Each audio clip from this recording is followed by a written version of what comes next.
This Dirt Talk podcast episode is with Brek Goin of Hammr. Brek is the CEO of Hammr, a construction, payroll, HR, and ops platform built specifically for contractors. After spending his childhood growing up around a residential construction business, he moved to San Francisco on a whim to better serve contractors like his parents. After a few years of listening to the industry, he's honed in on payroll as a huge pain point. Brek and I first connected years ago. He was running an Instagram page for home builders. I was running an Instagram page for civil contractors. So, of course, lots in common there. We loved what each other was doing. No mention of software for either one of us at this time. Then a few years pass. We start to go off on similar but totally different paths within the technology space, within the construction industry. He has since pivoted substantially, and we have since pivoted substantially. So it was a ton of fun to sit down with him and talk the trials, tribulations. We're similar age in similar industries, serving these industries in similar ways. It's just a blast to sit around and hear about what he has going on. So I hope you enjoyed this conversation as much as I did. Let's get to it.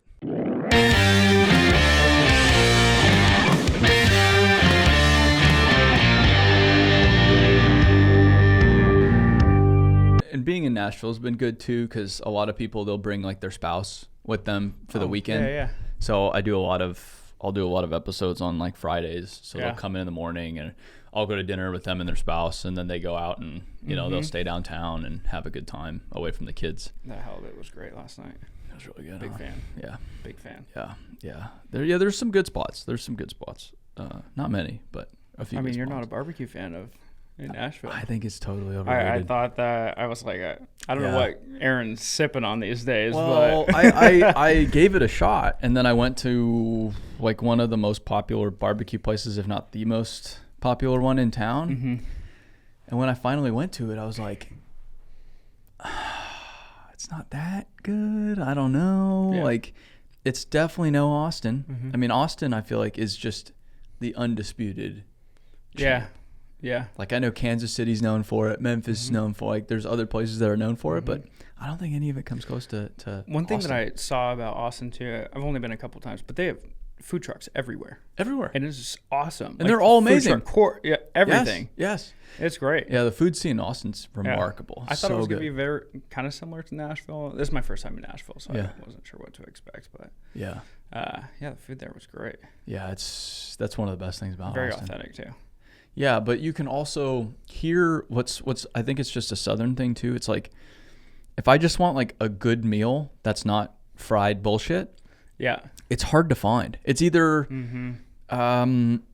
just shitty food, like not that great for you, or it's just really dressed up and just too much. Everything here, it's either shitty or it's like made for Instagram. Is the best way I can explain it. Like every restaurant and their menu and how they play, like it's all made. They got to get the photos, Aaron. It's all made for Instagram. The whole place. Is this how you're getting free meals? No, I don't get any. No, I don't. I don't eat out in town. The only time I eat out. Yeah, you don't even eat. Yeah, I mean, you're never even in Nashville, so. Yeah, but when I'm here, I don't want to eat out because that's all I do when I travel, because you have to. Yeah. And so I get home and I'm like, I'm so sick of eating out. Yeah. I just want to cook at home. Yeah. I love cooking at home. Yeah. I love making my food. I know where it comes from. Like, I know it's good quality stuff. I'm cooking with, like, I know all the ingredients. Everything's there. There's no mystery, and it's like my one bit of relaxation for the day. Cooking. Yeah, I can see that. Yeah. Are you on the meal prep game now? Not really. I mean, you're running you run every morning, yeah. Yeah. Yeah, I'll run twice today. Did you run before you got in today? Yeah, I've run today, and I'll run again after this. Like 15 miles today? No. 5 this morning and You're 4 like 20. this afternoon. Don't undercut me like that. No, it's not a lot. I race in a week from Saturday, so I'm actually supposed to slow down. Where are you racing? Chattanooga. Tell me more about the race. Full triathlon, Ironman. Light work. Yeah. So it should be. Weekend? Yeah, it's a long day. I mean, it's. What's your strong? I would assume running's the running. Yeah. Swimming is really not that hard either. I just don't enjoy. I like swimming. I don't like swimming in the races because it's in these races. It's in a river, which kind of sucks. It's just like it's not like nice water.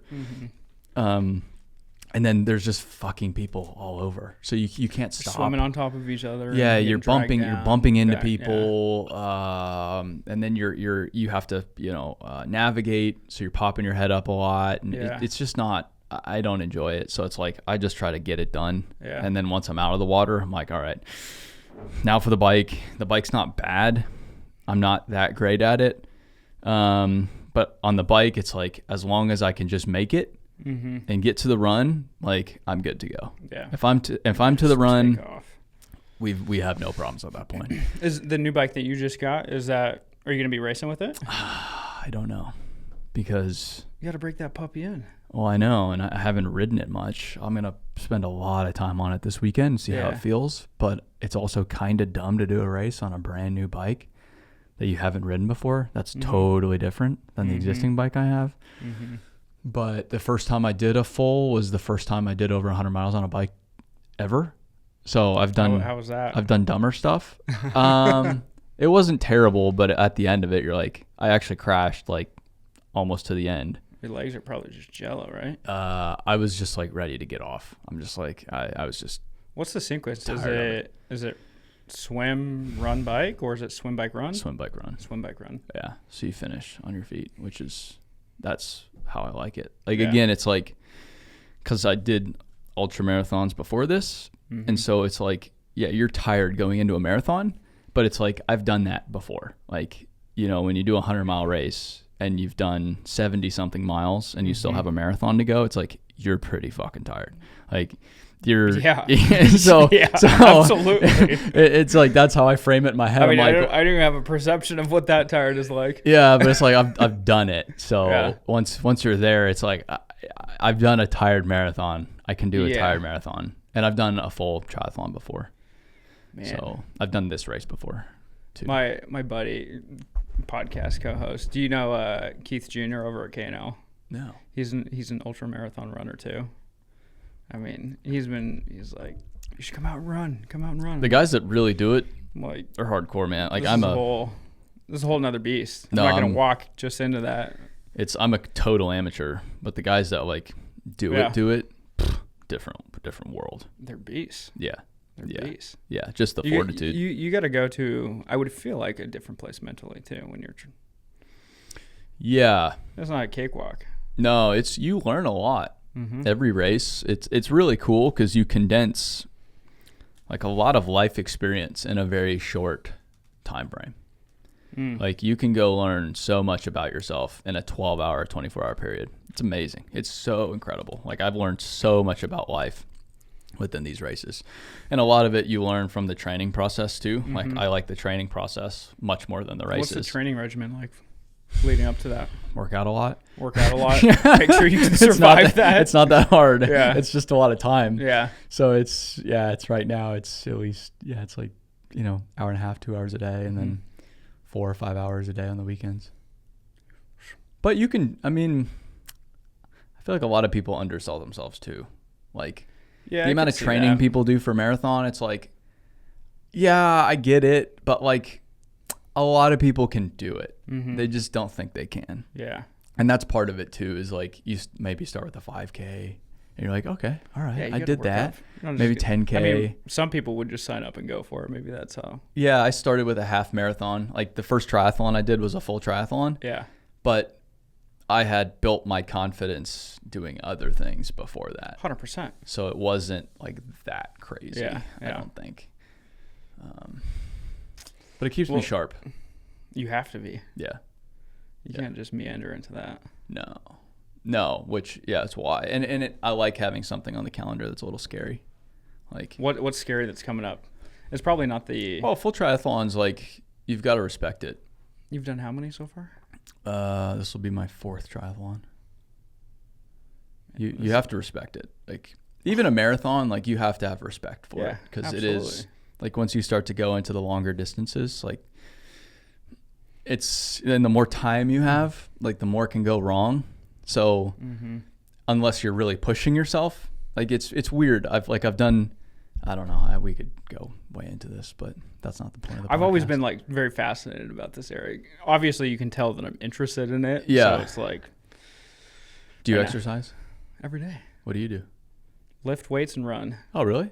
That's all I do. Oh, nice. Keep it very simple. Yeah. Like the less friction that I have in the morning to do that thing yeah, sets my day up for everything. I really, my process has been very much like you. Is just consistent, show up. Now I'm not doing like half marathons or those sort of things, but yeah, my marathon has been show up every single day, 4 years. And 4 years.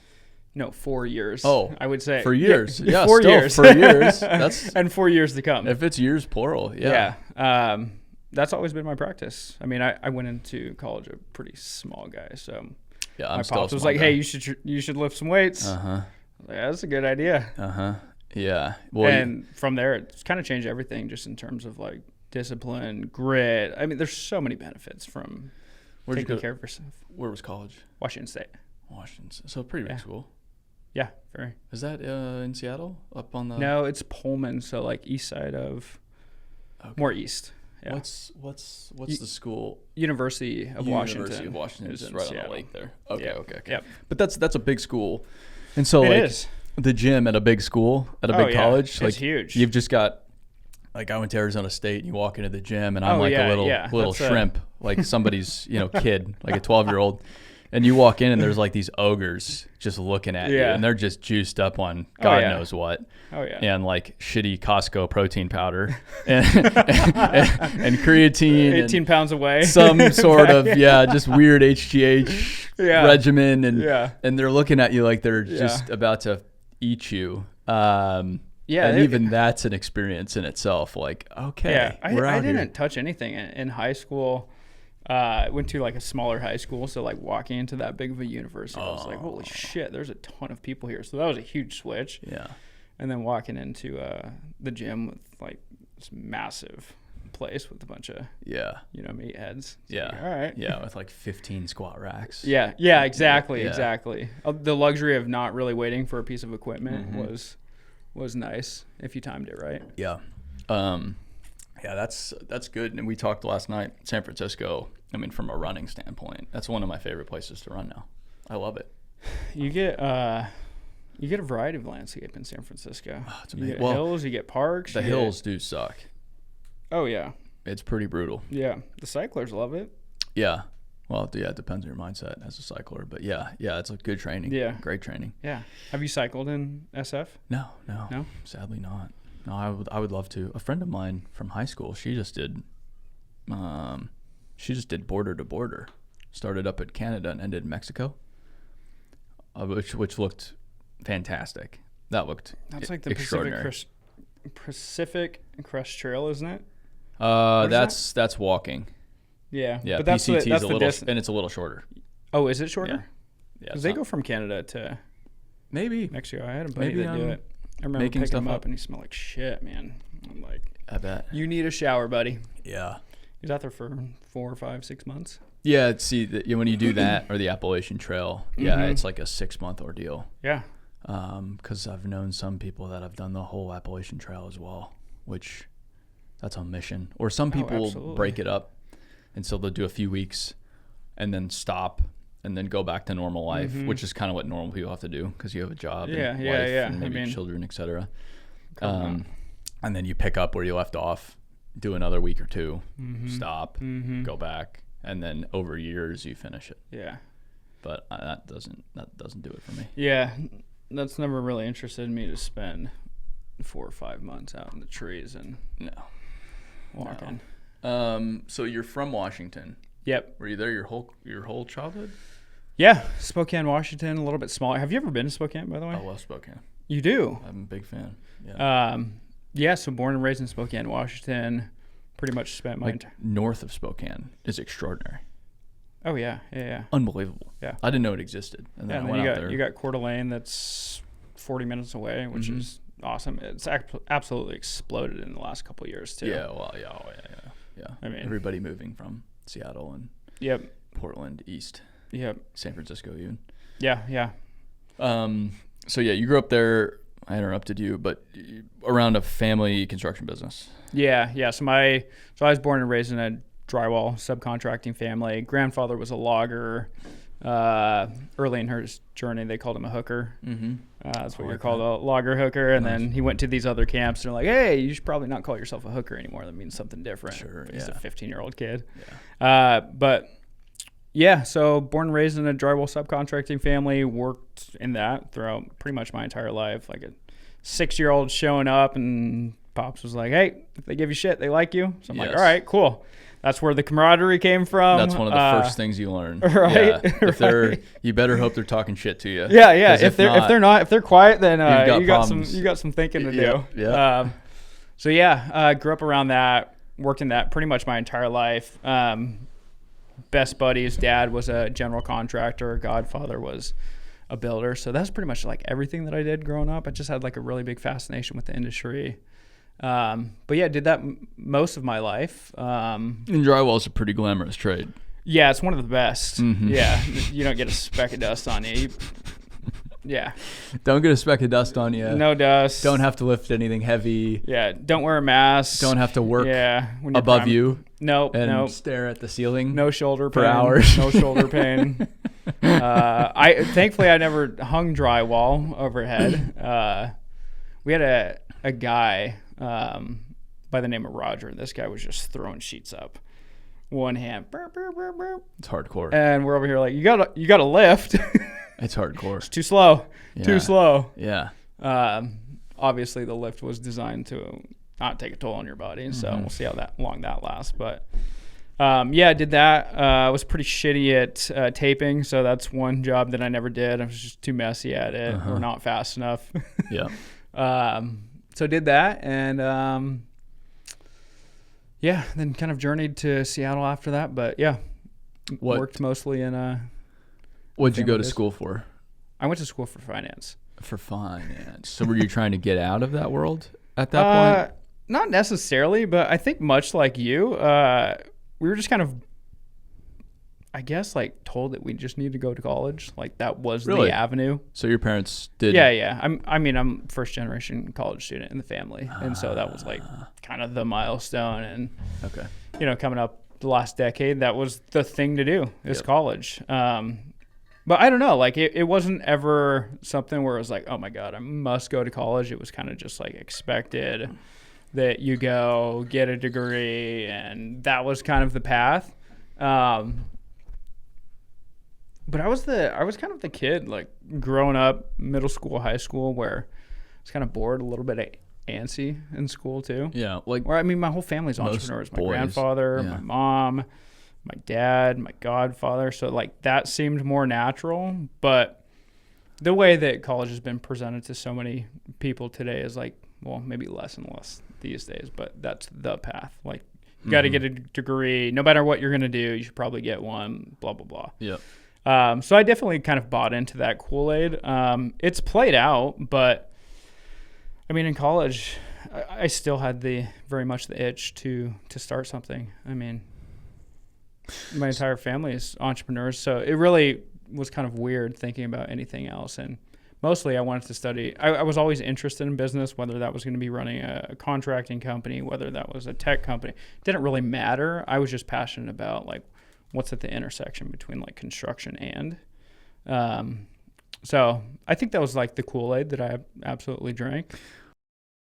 If you're looking for another industry event that is a snooze fest, this is definitely not for you. But if you're a leader looking to elevate yourself, your team, looking for like-minded individuals that are hungry, then look no further than the Ariat Dirt World Summit, November 5th through the 7th in Dallas, Texas. In our third year, we'll have about 1,500 hungry industry leaders from about 500 companies looking to learn, grow, teach. It's going to be fantastic. We also have a world-class lineup. We've got Jesse Cole from the Savannah Bananas, James Clear, Atomic Habits, Kim Scott, Radical Candor. Mark Miller, Chick-fil-A leadership, Tim Grover, who is Michael Jordan's trainer. You will not hear from a lineup like this anywhere else. So check out details now, dirtworld.com. You can use code Aaron10 for 10% off any registrations, and we'll see you November 5th through the 7th in Dallas, Texas. I hate the colleges as much as the next guy. I think they are parasitic to the nth degree nowadays on society. That said, I don't at all regret going to college. I'm actually very grateful. I don't either. For college. Very much. And I'm still very pro college for a lot of people. I think it's a great experience. Yeah. I could argue in both ways. I can argue in both ways. I just think there's a lot of people just like now the more popular thing to do is shit on college. So everybody's like, let's hop on that bandwagon. It's like, okay, I get it. I understand. Mm-hmm. But I think the college or no college argument, like everybody loves these binary conversations. And if I can just pick a team, I'm just going to pick a team. Yeah. And it's like, well, that's not how the world works. Like you can go to college and be in the trades. 100%. Like why are we this or that? And you can go to college without a ton of debt. Like it's still pretty possible to do that in almost every state in the United States at this point. Like, and you don't have to go to an Ivy League. Like there's a lot of options for colleges. Yeah. You don't have to go to these big prestigious universities. There's a lot of other great universities that are just public universities that offer you a lot of experience, and like maybe the degree is not worth anything, but I think the greatest value, and it takes a special person with a special kind of discipline to take advantage of it, but it gives you 4 years of just risk-free life. Yeah, yeah. Completely risk-free. Yeah. That you can just use to experiment, to make stupid mistakes, and to figure out who the fuck you are before you go make these career decisions that potentially dictate the rest of your entire life. And to think that an 18-year-old can make those decisions adequately is a little silly to me. Like, I feel like I needed that 4 years in a lot of ways. I do too, to a certain extent. Yeah. I think I was good on 3. 4, I was like, all right, let's wrap the show up. I was in the same category. Yeah, I kind of learned everything I needed to in the first, honestly, 2, I would say. Yeah. It also gives you a lot of experience to like experiment with what you like too. Yes. Like, I mean, even more on the Kool-Aid, Aaron. Like, I was kind of bought into the whole doctor, lawyer, blah, blah, blah. Like, that's the path. Because, I mean, like, that was the Kool-Aid. I mean, I'm 33, so looking back on an impressionable 15-year-old, that was, like, the journey and everything. Hey, these are the careers that you should go after. It was kind of interesting because I always had, like, an affection towards construction. I just thought it was so fucking cool. Like, my dad is fired up about this. My grandpa will tell me about every damn road that he's ever built. And he seems pretty fired up about it. And he's 70, 80 years old and still doing this stuff. So, like, that's pretty appealing. Sure. They're not people that are, like, hated doing this for 30 years. I never had that story from them. So I thought that was always kind of appealing. But I don't know. Like, I can be kind of pulled both directions a little bit on the for college, not for college argument. I think, I don't know, what's kind of interesting is like you look back, or at least my experiences with my grandfather. I mean, he started in logging camps at 14, 15 years old. And I think about what I was like back at 14, 15. There's no way I'd be hooking logs at that age, right? Yeah, There's still a lot of growth.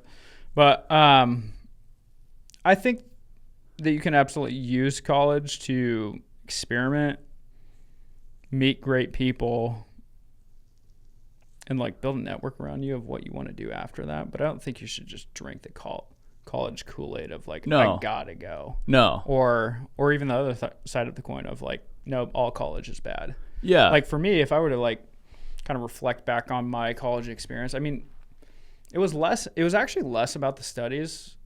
If I'm being totally blunt, like I was pretty bored. Like, well, I took a few business classes and I'm like, this is college for them? I was like, pre-med my first year. This is crazy. And I learned in about a semester. I was like, all right, time to pivot. Prerequisite classes are just garbage. But like, I mean, I was in office hours for chemistry. I was like, I don't give a shit about this at all. I don't sense any sort of interest going 8 more years of college. Like, I'm ready to be done, would love to start my own thing, whatever it is. But so I quickly pivoted out of that. But like reflecting back on my journey, I mean, I met some of the most influential people from that experience, like other entrepreneurs that I ended up keeping in touch with, having a lasting relationship with. So yeah, I think you just really got to evaluate your options and I'm trying to fuck with the mic too much. Oh, my bad. No, it's okay. You can mess with it, just don't do it too much. Like you said though, it's the temptation of college bad, college for everybody. Like there's a middle ground. I feel like that just a lot of people are not being fair to and engaging in like legitimate conversation about, because everybody wants to pick a team these days. So it's so frustrating, but and it's a lot of people that went to college that are saying college is bad now. It's like, well, it's kind of ironic, huh? So how'd that, I don't know. Yeah. But like the path I was on was college was not a choice, but it wasn't forced on you. It was just like going, like how I explain it, it's like going from 5th to 6th grade. Like you don't think you're not choosing to go to 6th grade. You're not like, I don't want to go to 6th grade. It's a good analogy. Yeah, you're like, well, you just after 5th comes 6th grade. Yeah, so it's like after high school comes college, and so it was just like that. Like there wasn't. It just, that was the world I grew up in, and my dad was like highly educated. Like he went to law school and then graduate law school. And then clerked after graduate law school. Like he just spent a whole decade of his life within the higher world of higher education. So based on your experience, that was like the expectation, or like, hey, if I'm going to map. Yeah, it wasn't even like an expectation though. Like I didn't feel like I had to go to please my parents. Again, it was just like going from 5th to 6th grade. Yeah. So all I had to figure out was like, what do I choose to study? And I wanted to be like this construction business owner in town, because I also thought I was raised around people that built shit. All like highly successful. Did you have family in it too? No, zero. Okay. So my dad was a lawyer, tax lawyer. And then my friends' dads were all just businessmen, but they were, self-made, and they had, what they had was created from nothing. A lot of them had grown up completely poor. Like one of them, sold everything to buy a Porsche dealership, which sounds baller, but this was, back in the day, and he slept in the dealership because he didn't have anything else. Like he just went all in on that. So that's a cool story. Yeah. It was stuff like people like that's who I was with. And so in your naive child mind, you just assume that is how the world works. Yeah. And so it's like you, it's like, I very much resonate with that. Yeah. If everybody's an entrepreneur, it's like, that's what you do. Yeah. Like you don't. And now that I'm an entrepreneur and like have my own company, I don't even tell people to go drink the Kool-Aid of like, hey, you should go start this thing. So it's kind of the same argument of, you and I went to college. It's always like an argument of, it depends. I recommend to most people they shouldn't start anything. Yeah, I mean, like looking back on my journey, I mean, this has not been an overnight thing at all. No. It's been so many haymakers. I mean, one of the quotes that I love is everybody has a plan until they get punched in the face. Mike Tyson. Yeah. Very much true. So even like when people come to me like, hey, I have an idea. It's like, that's great. I don't know if your idea is good. I don't know if it's bad.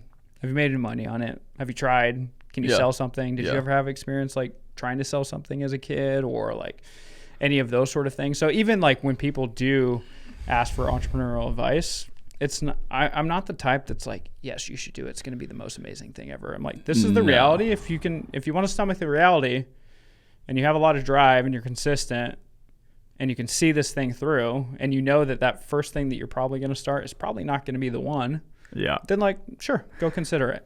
Yeah. But I also don't drink the Kool-Aid of this modern day, because there's a big movement around like, starting your own business. You want ownership and equity. You should go start your thing. I mean, we've seen it on social media in the last several years. Everybody's just peddling this idea that you should go start something. Like that's the avenue now. It's almost like the same argument of, you should go to college. Now it's, you should start a business. It's like, well, maybe. I don't think it's been good. Maybe not. I don't think it's been good for society and for a lot of people. Yeah. I mean, I argue it's definitely against a rude. What's your position on that? I'm curious where that comes from. I just don't think it's in most people's best interest. Like most people, they want to have a nice family. They want to have nice kids. They want to live in a nice house. They want to have weekends to go do things. They want to go on nice vacations. Like, they want to have a nice life. It doesn't happen here. It just doesn't for a very fucking long time. And even when it does, it's kind of fucked up. Like it doesn't work. Like you're either built for it or you're not. And I know I am, and so I don't look at anything else. But it's like, man, it would be nice to just like watch a football game on Sunday and just like be happy with that. It would be great. I'm gonna sound like an idiot here, but I don't know any of the seasons going. I hardly know. It's just like the tunnel vision required to start something. I think is really underestimated by a lot of people. Yeah, and I also don't like how people will frame it too. They'll be like, oh, it's so hard, and like all poor. They almost come at it from like a victim mentality. It's like, dude, you've chosen to do this. Fuck you. Yeah, or they try to have the sense of superiority over. Like, yes, and like where I'm at's like, it's no better, it's no worse. If it's for you, awesome. And if it's for you, you're gonna know it's for you. Like you're gonna know. And if somebody like me says, really, and you're kind of like, fuck that guy. Like, yeah, maybe it is for you. Like you've got to be all in on you, and it has to come from within. It's not going to come from anybody else. No one's going to tell you great job. No one's going to be there to support you day one, because why should they? You haven't done anything, so they have no reason to believe in you. You've got to believe in yourself. And if it's for you, great. But if it's not, like, you can, like, all of the engineers that are really talented in Silicon Valley, they're balling out right now. They're doing. I mean, you have this AI rush. They're getting paid.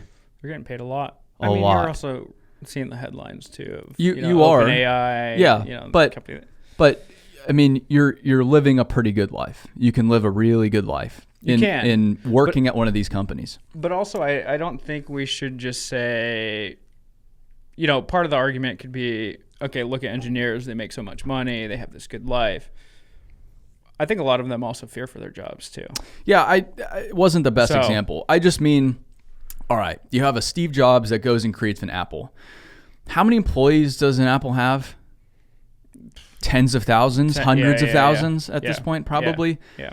You need so many more people than just one guy leading the charge and creating this vision to create something like that. So yes, somebody has to put it into motion and somebody breathes life into it, but you need all the other people to make it work.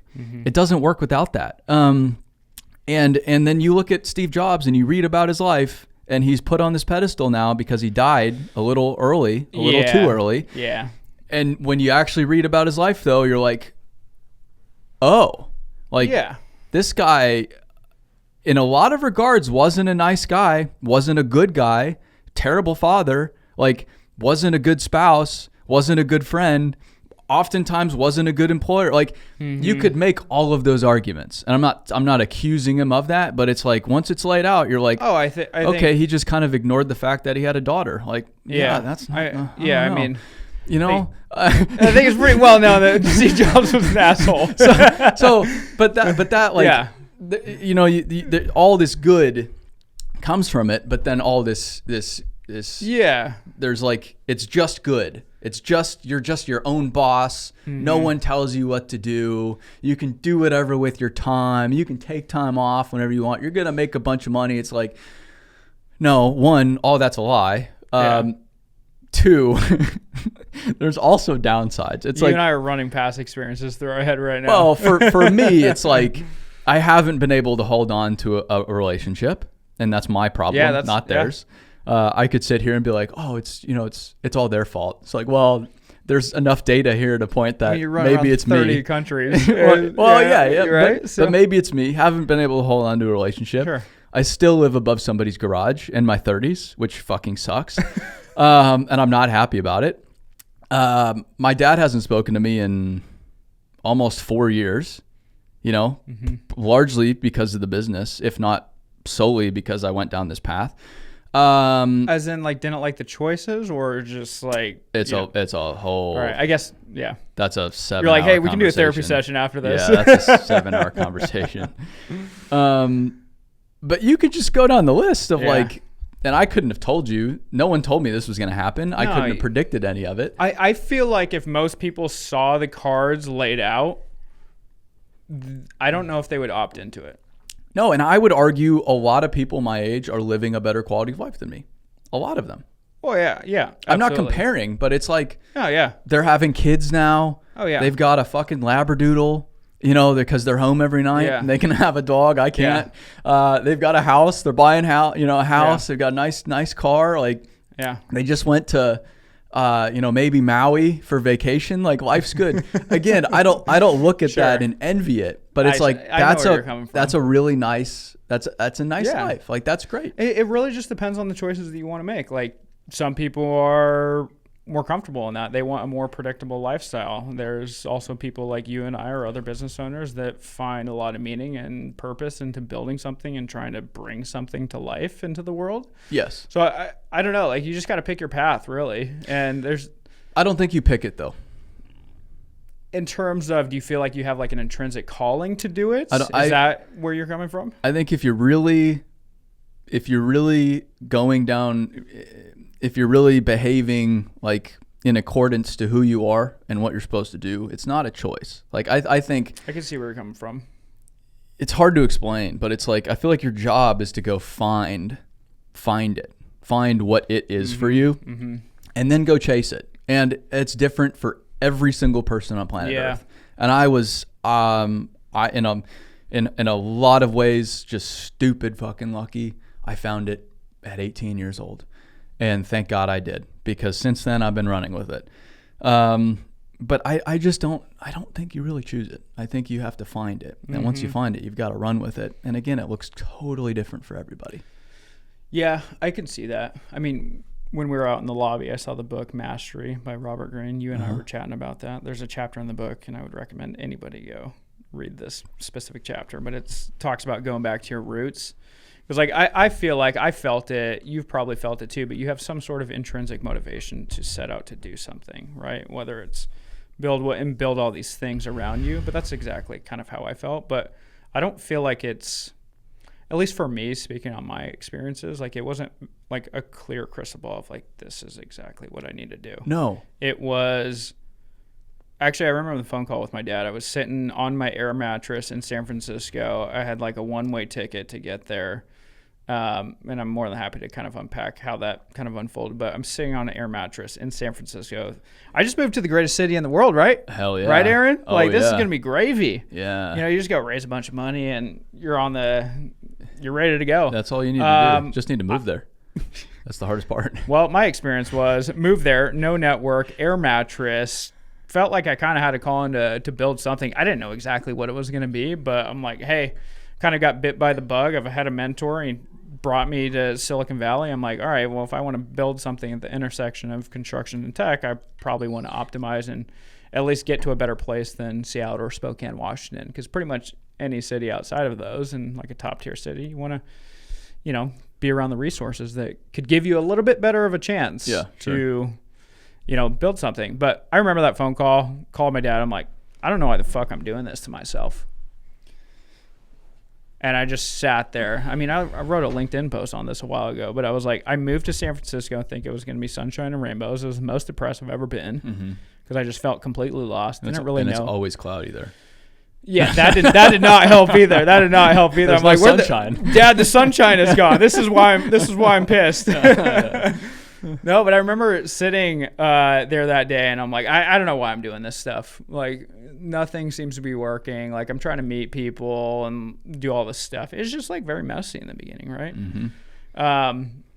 And the one thing that he said to me that actually changed a lot of how I thought about that messy chapter and what I needed to do was, he said, Brek, when you were 6, you told me you always wanted to be a builder. So you kind of wanted to be like me when you were older. And I thought that was kind of cool. He was like, this is your chapter. Go and run with it. Just go build. And so I had to internalize that of not necessarily like go build a contracting business or anything like that. It was whatever I'm set out to do, just build it one step at a time. That was the only thing that got me through that chapter because it felt so messy, so fucked up, felt like an absolute like idiot and a little bit of a loser. I mean, I'm sitting on like a deflated air mattress and a whiteboard and a shitty IKEA desk. Yeah. There was nothing else in that bedroom. Uh-huh. So it was like, okay, that resonated. But I go back to the Robert Greene book because after that, there was parallels between what my dad told me. He always wanted to be a builder as a kid. Go build. Figure out what that means to you. And it was kind of right around that time where I opened the Robert Greene book. And I think I just read that chapter and I was done, basically. But I read it and it says, go back to your roots.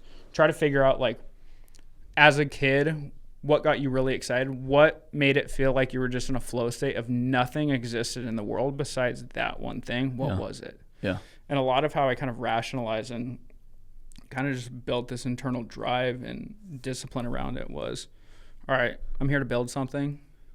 I'm going to go figure out exactly what that is. And for you, that flow state was sanding drywall. Yes. As a 6-year-old. I was the best hanger they had. Total flow state, bro. Total flow state. I just lock in for 8 hours and time would vanish. Those screws were like magnets for me. Yeah. Yeah. But I do think that's where it comes from is like I do think thinking through, especially as a child, what you were excited about. Like what physically changed you? Or like for me, it's like, man, every time I see a bulldozer, there's a change in my physical state. Like it's a legitimate, it's like a fucking magnet. Like a magnet cannot You're just a kid, you light up. Yes, but it's just, I don't know what it is, but it's just me, heavy machines, moving dirt like a magnet. Yeah. Can't explain it, but I don't have to explain it. I just know that that's how I am. And I think you have to figure out what interests you, what excites you, what changes your physical state, what you've thought about a lot about. And maybe you're, far on in adult world. That's like an adult world tells you be reasonable. Don't overreach. Just do your job. Just get in line. Just follow the rules, man. And you've been beaten down because the whole education system is designed Keep you in line. Yeah, to just make you a cog. So you have to break free of that, which is really hard, and think about what's excited you. And then you have to go start to play with that. It's like finding that thread and start to pull it. And you have to learn by doing. And so then you have to do somewhere around that. And then through that doing, then you have to listen. And as you do, and as you listen, you can start to then refine it a little bit. Like, okay, this is actually where I need to be going. And then you go down there and you do more. Yeah. And then you listen more and it's like, actually, I need to back up a little bit and I need to, I passed that right turn back there. I thought this was the way to go, but now I see that I've made the wrong, but I know that's the right way now. So I can flip a U-E and go down that way. And then you go down and you just kind of keep doing that is the best way I can explain it. I don't think people embrace the mess enough. When they if we're talking about the entrepreneurial journey, I feel like a lot of people will get their first punch in the face or whatever you want to call it, and they just quit. Not for me. That is literally what entrepreneurship is designed to be. Yeah, but I think you can extract it beyond entrepreneurship too. I think that's I agree. Yeah, I agree. Totally agree. Yeah. It's the drawing where I'm sure you've seen it. It's you go up a little bit to the right, bunch of little scribbles, and then you got the eject. Yeah. And that's the process. Quitting is definitely an issue. The bigger issue that I see is that they quit, but it doesn't look like quitting. In the fact that, like, I'm going to go get into a finance career. And I know it's probably not for me, but I'm going to lie to myself and say it is for me because I went to finance school. I spent money. I promised my parents I was going to go do this. I go get a good job at Goldman. I start to make good money. I hate my life for a few years in New York City. I quit Goldman. I go to BlackRock or whatever, or Vanguard or JP Morgan or whatever, and then work my way up. And now I'm making good money. And then that's where they stay for the rest of life. Well, you know the reasons behind that, right? Well, you're stuck. You are. I mean, you're making really good money. Golden handcuffs, man. You've bought into this lifestyle. You've had lifestyle creep. Mm-hmm. Going backwards almost seems like no option. Plus, you got a bunch of peers that you've created friendships with, and you're ingrained with them. Well, you've got a big mortgage. Who are you to be the black sheep? Big mortgage, three kids mortgage, at home, yep. Maybe even a vacation house at this point. That's really nice. Yeah. Oh man, that vacation house, bro. It is, but you're also grinding your life away too. Like, so you see a lot of these people going into investment banking. I mean, but that's what I mean. You can't. You got to pick your poison. You can't outrun who you're supposed to be. Yeah. You can't. So you my can't question outrun to you it. is, are entrepreneurs born or made then? I think it's a little bit of both. This is the way I would say it. Like, I think I have like the core characteristics, but then I also think I had to be around it in a very particular way. And because those two things mashed together, I was then able to go to do what I'm doing. But had those two ingredients not been, at least I can just speak on it on my behalf. But I try to extract beyond, because it's like, again, I don't talk a lot about like my entrepreneurship journey, because one, I don't think I'm qualified, because I'm an idiot. Being in the arena, you're qualified, aren't you? Sure, yeah, but idiot still, nonetheless. And then I do, in a way, think it's kind of silly, because again, like, your business, my business, no business works with just me. I need all of these other people that aren't entrepreneurs to make it work. Like, I'm just playing my role. Like, a CFO plays a CFO role, a developer plays a developer role. Here, a videographer plays a videographer role. Like, it's a role at the company, but it's a role at the company. I need all of these other things to make it all work. And they're all just as important in the grand scheme of things. There's not one that's more important than the others. Like, you need them all to make it work. And I think, like, the pursuit of being better, of being the best version of you, whether you're an entrepreneur or you're in a career in the trades, you're a drywaller, you're an operator, you're a foreman, you're a CFO, like, I think it's kind of the same thing. I think striving to be a better human being and a good example, like, I feel like those values are the same no matter what you're pursuing or should be pursuing. Yeah, I can get behind that. Like, I don't know if that makes... No, it does. I don't know if I explained that very well. I think what you're just talking about is the intrinsic drive behind, like, human motivation to do better. Yeah. Yeah. Like, that's what I want around here. Like, we don't need a bunch of entrepreneurs, because a business doesn't work with a bunch of entrepreneurs. It doesn't work. But you need a bunch of people that want to be better. Yeah. And if they don't want to be better, and if you kick them in the ass and say, hey, you've got to be better. You're not better. You're not wanting to be better. I mean, you kick them in the ass. You're the one setting the standard, right? Well, and that's kind of the... They still don't do it. Well, then, they need to move on. And that's the unfortunate side of, being an employer. Well, and it's real unfortunate when you see how fucking good they can be. You see their potential. You see how smart they are. You see how capable, and they don't do it.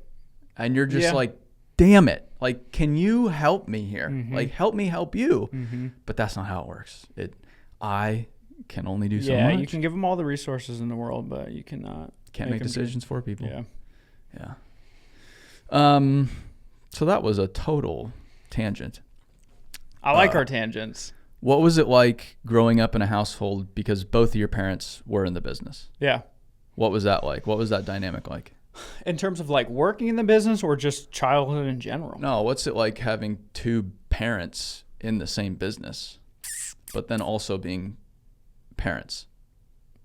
I mean, the one thing that I really... Because that's unique. Yeah. Having both your parents involved in a business. I mean, kind of reflecting back on that,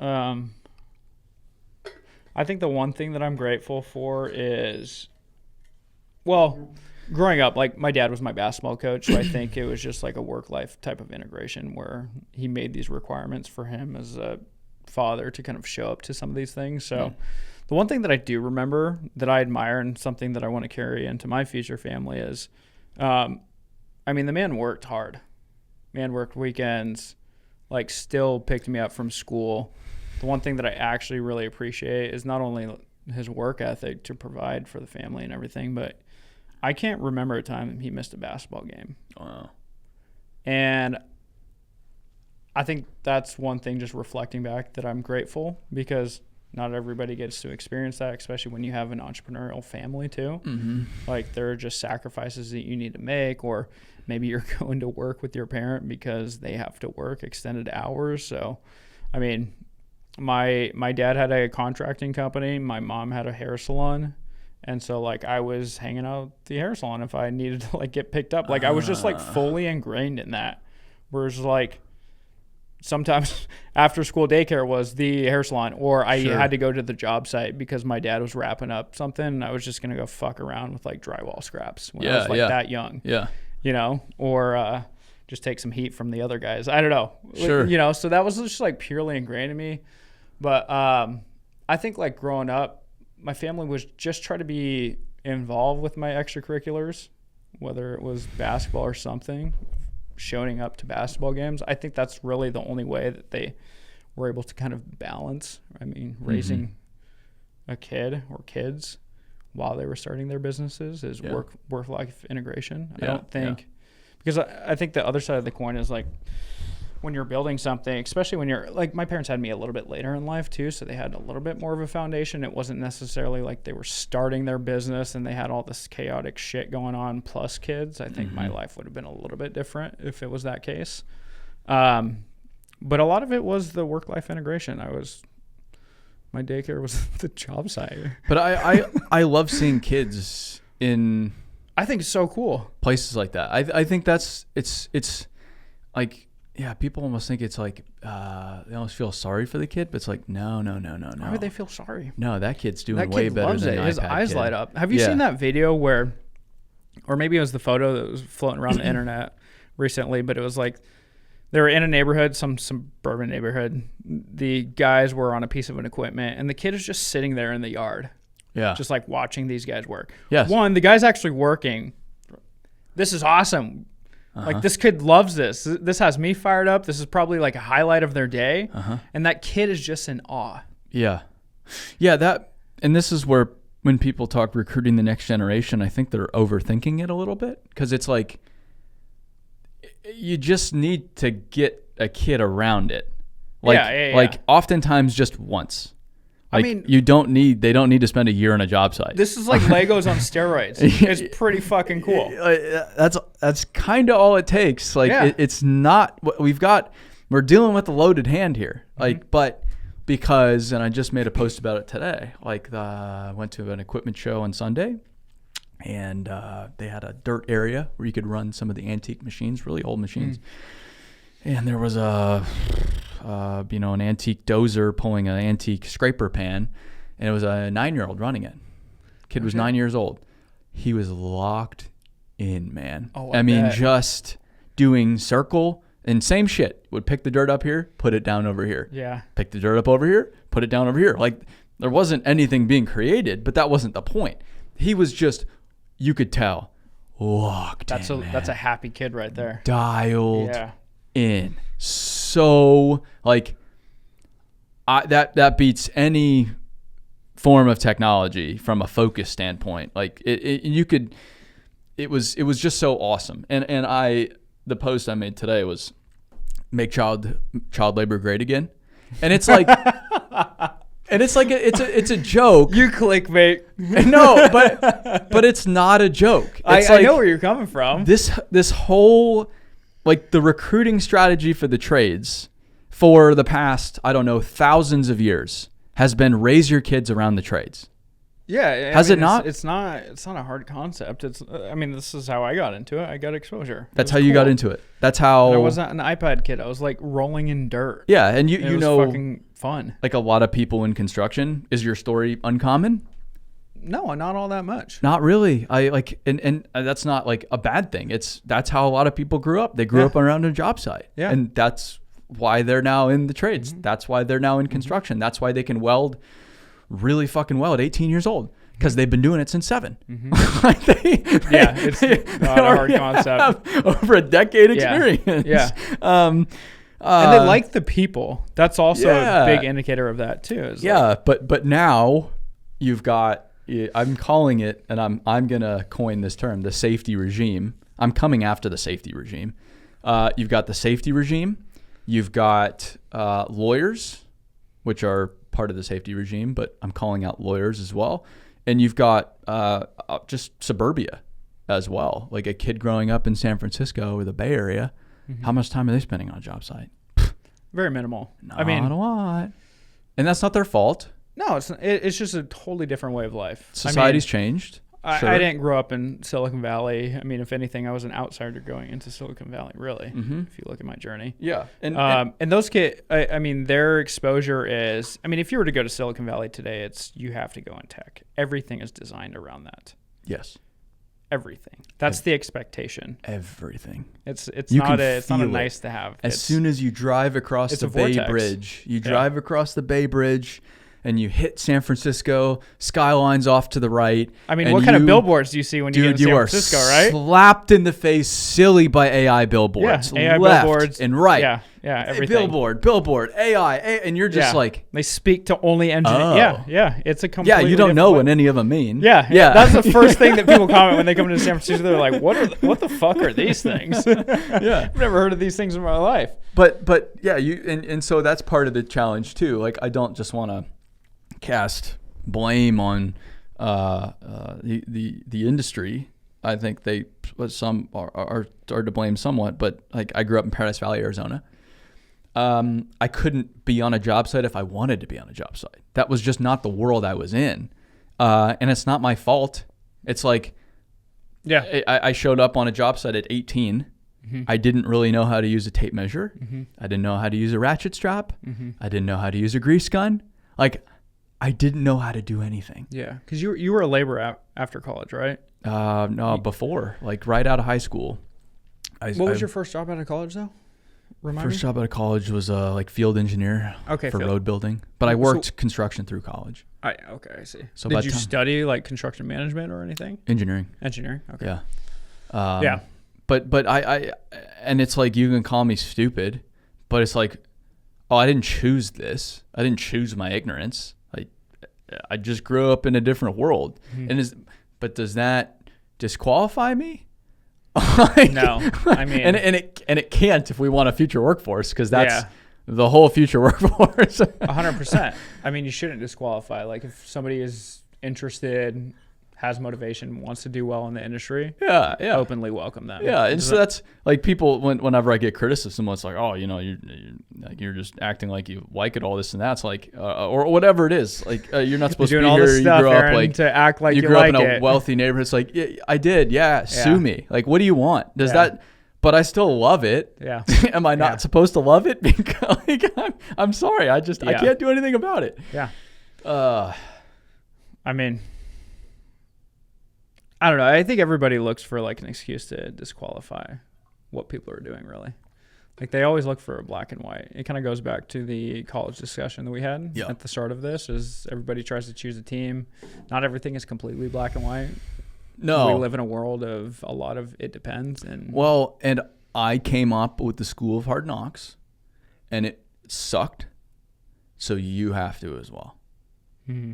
And because I was abused, you have to be abused. Do you think that gets passed on to the next generation too, when that talent comes into the workforce? Well, maybe, but it was interesting. I just saw it going back to college. You can see it very, very clearly with fraternities. It's wild. Fraternities are fascinating. I learned so much. I was in one for 3 semesters, and that was more than enough for me.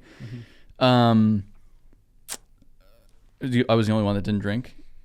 So that was a part of the reason why it was very interesting.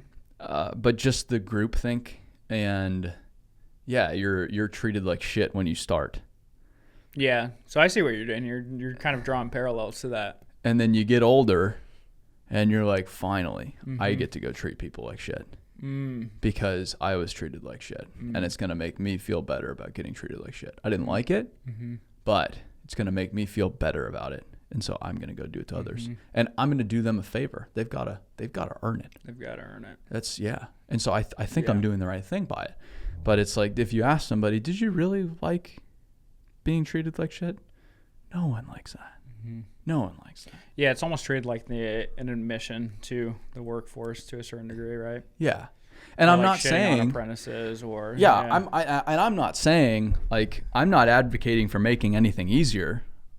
I don't think you can make the trades easier. You can't. No, I mean, I think the people that are trying to make it for everybody have never worked in the field. I mean, that's terrible messaging in the first place. Well, yeah, but one of messaging. It's just, or I go to these technology conferences for construction. They're talking about the future and this and that. I'm like, that's all great, but like, you still got to pour some concrete. You've still got to hang some drywall. Yeah, you can't get around these things. No, I think like, there's we're dealing definitely in a physics, detachment guys. of reality too when you are talking in the tech sector. I mean, I'm surrounded by it. You're surrounded by it. Waking and breathing. Yeah. You walk out of your door and it's in your face. Yeah, but it's like we're still dictated to by physics, and we still have to do the work, and I think the work is what makes it special. I'm just saying, like, do we have to, like, it's already hard. Yeah. So do we have to treat people like shit while we do it as well? Like, I don't know. I don't know if that's the best way to do it. I don't want to be treated like shit. I mean, people could say the argument of don't be soft, but I don't think that's a valid argument either. You talk a lot about the Y generation. You ask too many questions. Just shut up and do the work. There's a lot of that. I don't know. Can it be toxic? Probably. And there's a balance. Yeah, probably. Yeah, but you can give someone shit in a lighthearted way. Yeah. In like a kind way, if that makes sense, like a genuine way, or you can give them shit in like a hateful way. Yeah, and try to tear them down. And, and that's and oftentimes they look the same. But it's just masked by big difference. A big difference between the two. And like if I wrote down all the things that were said to me by the Mexican guys I worked with my first few years. I love that, man. Dude, like, you'd be like, what did you guys say to each other? What? Yeah. But that was one of my favorite things about it, because it wasn't in this hateful manner. It was this form of play. It is. And the work is miserable, and it's middle of summer in Phoenix, Arizona, and anybody saying it's a dry heat can go fuck themselves. Like, go work out there for a day, and then we'll talk about dry heat. But you have to play to make it tolerable. Like, 100%. I mean, you and I were chatting at dinner last night. Like, digging a ditch isn't always fun. No. Most of the time it's not. Most of the time it's not. But if you do it with really good people, you have that sense of camaraderie. Yeah. The hard sucks less, I guess. Like, anything worth doing, I would say, is going to be hard. So, I mean, just with construction, it's very manual. It's labor. I think everybody knows that. But I think it's the sense of camaraderie that really forms really great crews. I think that's what makes it tolerable. Yeah. And maybe a sense of, like, very high passion behind it, too. Well, and it creates how that comes out is different for a lot of people. It varies, and it varies by region. Know, in Manhattan, you're going to get a totally different kind of passion than you will in Miami. 100%. Yeah. And in a different language in Miami. Yep. But it creates this sense of pride that I just have not found anywhere else. Like, it's very difficult. Yeah, I've seen. I feel like a lot of people chase money, and because they haven't seen it and been around it, and I don't blame them. I'd be doing the same thing if I were them, hadn't seen it. And they go get into these careers that are the distinguished careers, the lawyers, the doctors, the business executives, whatever it is. I've been around a lot of those people. They are not radiating oftentimes this sense of pride. Like, yeah, I mean, you don't walk into the country club like, wow, these people are just so proud and so connected to reality. And like, you don't get that feeling. And for, some, sure, if you're self-made, quote unquote, and you've built something incredible, great. Yeah, maybe. But not on average. And in construction, you get it on average. Yeah. Which is amazing. I mean, you ask anybody what they've worked on, eyes just light up. Uh-huh. They don't talk about how difficult it is. I mean, some might. I mean, even if it was hard, like, oh, okay, we experienced this building. I mean, there's still a sense of pride. Even going back to, I mean, my dad does this. My grandfather does this. I was just in Idaho a few months back, and he's still pointing out new roads he built. Yeah. Like, but just cleared an entire side of a mountain for a fire road. He's probably told you 17 times. Yeah. My grandfather has a missing finger because it got like lodged into the hitch, and then he went to the hospital and everything. But I mean, even that shitty day, he still looks back on it and laughs. This guy has half a finger. Yeah. And I mean, those are some of his best stories. And I mean, I don't want to lose a finger by any means. Sure. But, I mean, still there's a huge sense of pride behind even doing the hardest and the most shitty things. Uh-huh. I mean, him sitting in logging camps at 14, 15 years old, that was probably really hard.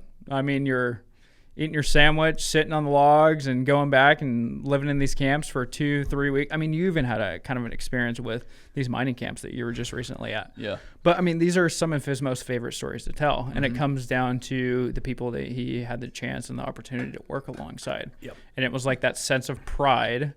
Even for him, it was more like clearing forests versus building and standing something. But still, even those hard experiences, he found a ton of joy in. And these are his favorite stories to tell. Yeah. And same with my dad, too. I mean, we mostly worked on like high-end custom homes and everything, but it's still that. Picked me up from the airport, still pointing out job sites. I mean, honestly, his body is a little broken down these days, but still he has a sense of pride. He can't do the work that he used to do. Mm-hmm. I mean, you look up for 40-something years. Brutal. It's a little tough on the neck, right? Yeah.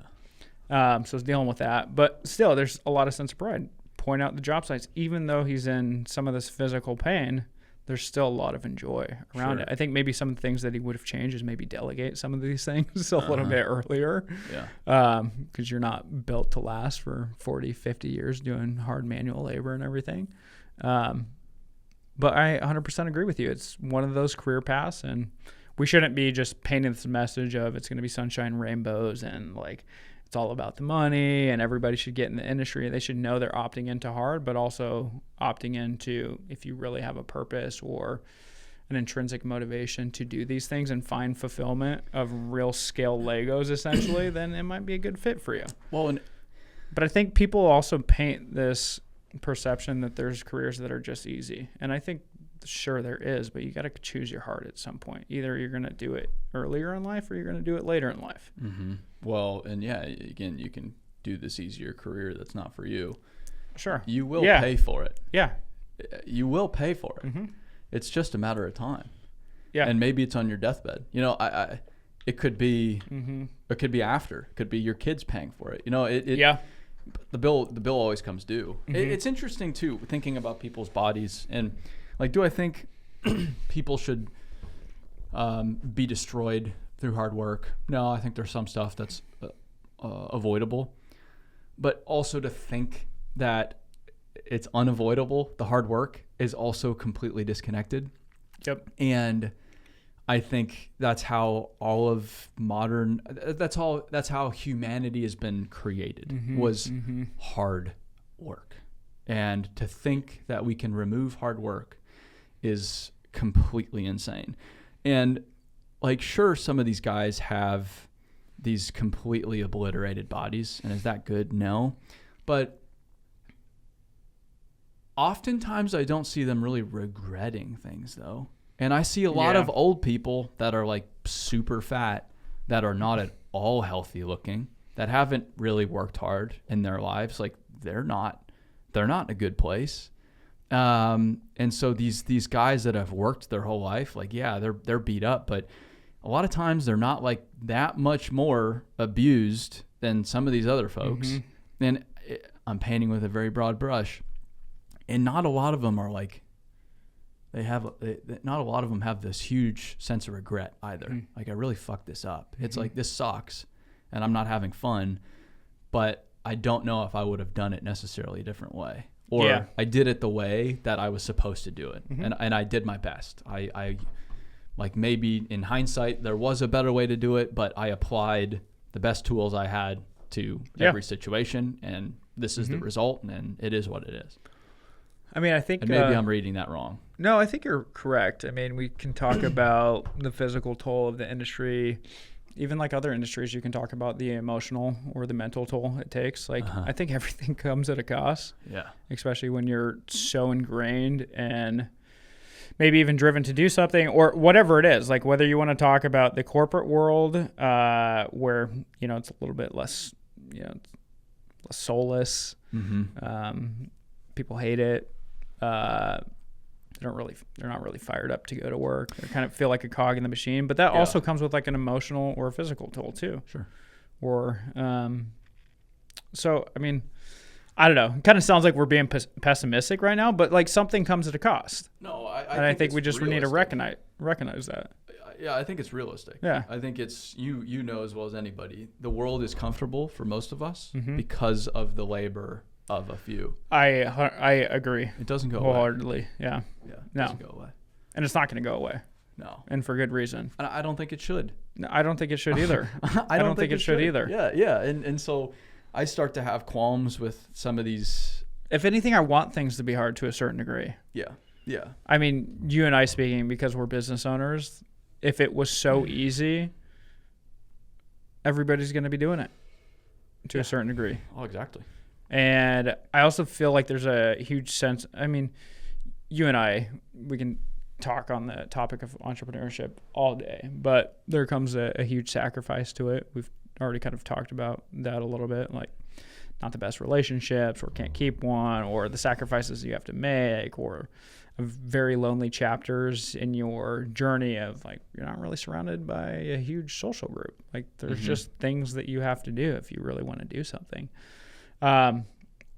So I don't know. I think the admission to do really anything that important is, it's going to be hard, and it's going to be a lot of sacrifice. Yeah. Whether you're making it on the front end or the back end.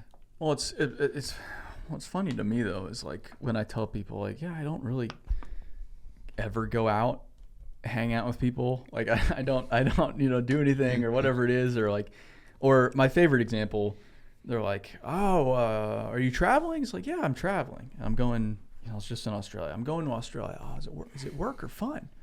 And I say, oh, it's for work.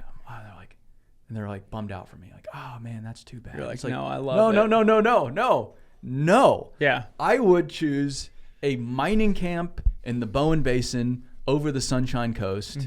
Beautiful place in the Sunshine Coast. 10 out of 10 times. No question in my mind. Now that's insane to most people. That is insane. And it is insane. I will agree with them. It is insane.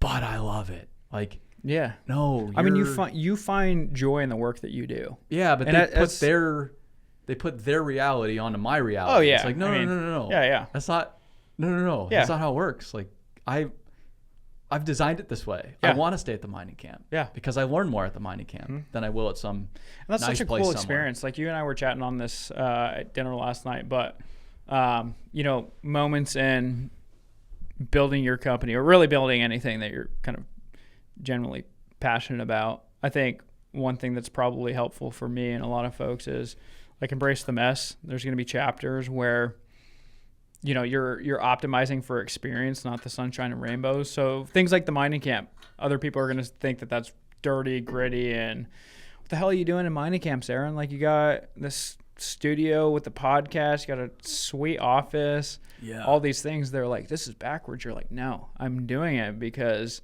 when I'm 50 to 60 years old, I get to look back and however this pans out, like I'm doing this because this is an incredible opportunity, a great experience, and I get to tell these stories vicariously through other people. Well, and I think that's also what's really helped with the podcast and everything that you do is like, you and I've probably been criticized. You've probably been criticized even more than me because you're so vocal and out in front of everybody. But I think the really cool opportunity that you have is like the message that you get to deliver to the industry is because you've seen and are able to tell so many other stories from people that you've lived through. So like people in the mining camps, those sort of things. You've done this too. But it's all part of your chapter. And I think that's cool. And sure, people are going to project and criticize, but But what's the best? And they do, but honestly, I don't pay attention to a lot of it. I don't see. You don't read all your YouTube comments? I don't see. But I think the comments are fun. Like I know. I've seen you love- get better at it, like over the years. 'Cause, Dude, I mean, I've known you for yeah. years now, but like when you were even my buddy Matt Bangswood. I mean, he used to send me all these like YouTube comments. It's like, dude, you're on the right path. Yeah. Like if you're not getting criticized, No. then you're not really. No, I don't know. dude, the YouTube comments are a blast. Like I bet. some of the creative shit people say They come up with is just, to talk shit. Like I'm all for the more creative. I'm like, ow, is actually pretty good. Yeah. Like, All right, you wouldn't- got me there. But then the dumb stuff is like, you're stupid. It's like, oh, Yeah. you Yeah. got me, dude. Thank you. No, the only time, again, tangent before I go back to the main point here or the main question. The only time in the past maybe year, if not two, because I did get bothered early on. Maybe you did too. You should. I mean, Yeah, I think especially as you're like a younger man too, you're more vulnerable. yeah, you want a lot of emotionally. validation when you're first starting out your career too, and so You like when do. you're not getting that, it's like, Yeah. am I on the wrong path here? Egos at play, and Yeah. I stumbled across, I don't know how I did, but this random fucking thread of people talking shit.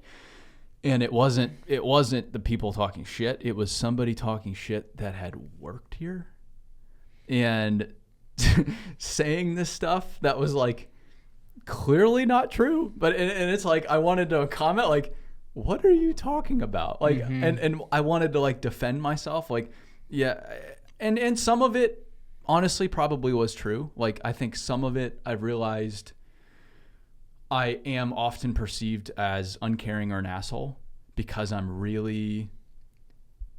everybody's like, you're such a good communicator. You're so personable. But I'm still really fucking socially awkward. Like I'm good in this format. I can do this format all day. I can go speak. I can do social media, travel, whatever. But there's situations in which I am still super, like I'm naturally. What situations would those be? Like most social situations, I would say. But that's perceived as me being an asshole, which I understand. It's like that's not at all how it is. I mean, but you're that's just how it's judging perceived. somebody that you've never known or interacted with. So Yeah, but it's even in interactions. So when I go to a job site and I don't say hi to everybody, because in my head I'm like, well, I'm still an outsider here. I don't want to bother them. They're just trying to do their fucking job. Like I don't need to bug them this and that. I don't need to say hi like that. They don't need that. But then to them it's like, well, this guy fucking sucks. Like he didn't even say hi to me. yeah, You know. he didn't even give me shit. Who's this guy? Yeah. So I think it bothered me because one part of it wasn't true. Part of it was not at all true. They were saying, they were diagnosing me as this. And it's like, well, I know I'm not that. Because I've put in the work to not be that. So I can say, like, definitely not. Yeah. But then I feel like what really bothered me was, like, I didn't want to admit it at the time. But it's like, nah, that is true. Like, fuck. And that's not, like... Yeah, you just got to take it on the chin. Anyway. Going to... you making construction better through software, payroll software, Hammr. The funnest stuff the business in the world. We've alluded to now for an hour and a half, but haven't actually. Are we on an explained. hour and a half right now? Yeah, 9:30. Damn, this is flying by. I told you didn't have to prepare. I don't worry about anything. Aaron was. I called Aaron. I'm like, "What do you want to talk about?" He's like, "Don't prepare." Dude. You said like what? And then you really wanted to prepare. I'm like, I'm like, give me something. You have to I think to serve the industry through any facet, but especially through technology, you have to understand the industry. And so I've done that through the ways I've done it. You've done it, I think, a very interesting way too, because the first I met you through Builders of Instagram? Yeah. That's a whole nother story, but but that's how I feel like I came in contact with you a long time ago now. A long time ago. You had this Instagram, and I was kind of in the same world. You had an Instagram page for primarily home building. Yeah. My Instagram page was primarily earth moving. Yeah. With daily construction originally. I remember that. Yeah. But I think through that and through some of the other stuff you've done, you've been able to get not just through your experience, but through the experience of others, a really good understanding of the industry, which has probably made you a lot more effective. I mean, when you know the people like the back of your hand, it's, I'm not going to say easy, but it is a very unique advantage. I think it's a prerequisite to do anything extraordinary within the space. I mean, you, especially for this industry, you have to have domain expertise. I mean, whether you're an outsider like you, so you and I, we differ on the playing field that you got your industry exposure later. Yep. I got mine earlier. Sure. And then I bought my admission into doing certain things. You did yours a little bit differently. Yeah. But yeah, I mean, that builders Vincent, when we first met each other, first off, I was like, all right, another young guy doing something in the industry. Like, this is pretty cool. Yeah. Like, my exposure to meeting all my dad's connections, I mean, these are a little bit older people, a little harder to resonate. When did you start posting online?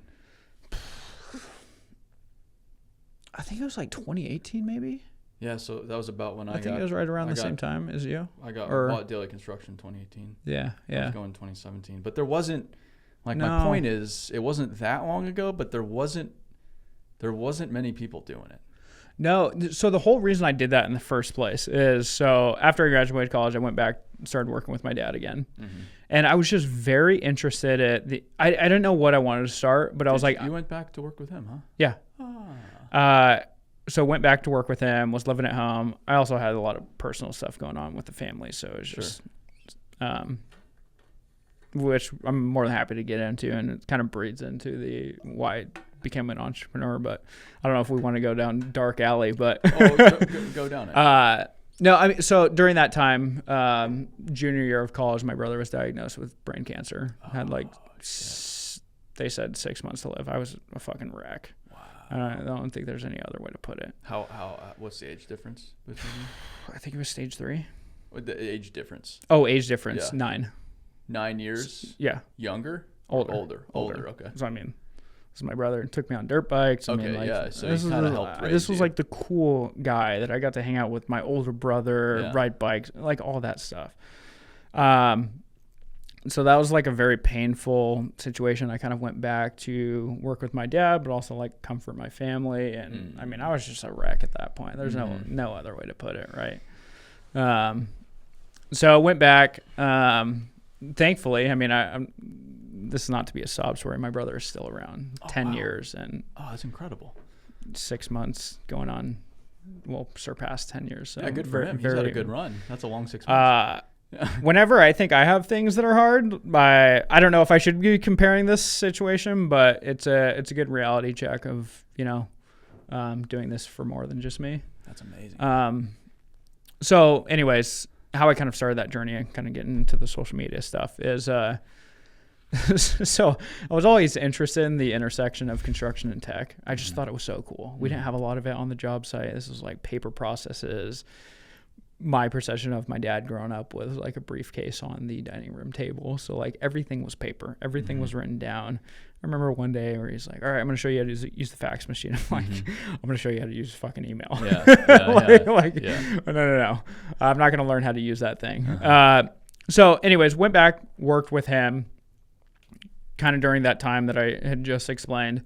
And I really just wanted to learn about what problems people had. So I would stay after the job site. I would talk to the builders, like, what are you experiencing? What are the problems you have? Blah, blah, blah. And it would just turn into like this network effect of like, hey, who do you think I should talk to? I wasn't on this journey of like, hey, I have an idea. I need to go prove it to everybody and like try to sell a solution to a non-existing problem. So I was just trying to go through this discovery phase of like, what exists? I really like this industry. I really want to start something that's in tech. So I want to find the intersection of these things.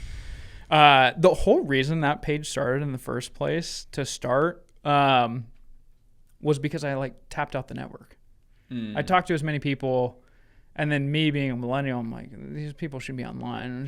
Can't I just like message them? Not a lot of them on here. Or they had a username, but it wasn't really active. And during that kind of time, I think you and I chatted about this a few years back, but I was definitely getting a sense that every company in the future is going to be a media company. We've seen this play out with all these contractors on Instagram and all these other social networks, yours. Yeah. And so I bought into this belief that that was definitely going to be the case. So I was like, if I can meet people, it wasn't even at scale, but outside of my, watering hole of Spokane, Washington, that might be a good idea. Mm-hmm. But I realized like a lot of these folks weren't posting their work. They might have a website up and everything. And I was like, I wonder if I could like give something first and then see if they'll have a conversation with me. Mm-hmm. But I don't just want to be like a random guy saying, hey, give me 30 minutes of your time. Mm-hmm. Like, who am I? Mm-hmm. And so I started posting. I would always credit them because I was like, maybe they'll get a notification and reach out like, oh, what's this? Sure. It got to I still remember the days it was like 5,000 followers. And I'm like, this is so cool. Yeah. My parents are over here like, what are you doing? Post on social. I still have screenshots. Same. Yeah. I had my little announcement, 5,000 followers. Yeah. I have screenshots. Of like, yeah. I've looked through like recently even like the analytics from back in the day. I'm like, those numbers weren't so bad. Yeah. It was pretty good. Yeah. But it was also the conversations that I was having. So I started recognizing that this was working. Like it was getting me conversations. The builders were like, this is great. You got us exposure. Like our Instagram account was dormant and like we got some new followers. People, we have a bunch of photos. Can we just send these to you? Yeah. Absolutely. These are fucking incredible. This is kind of stuff that we worked on, but this is like next level. It really opened my eyes to kind of the home building industry.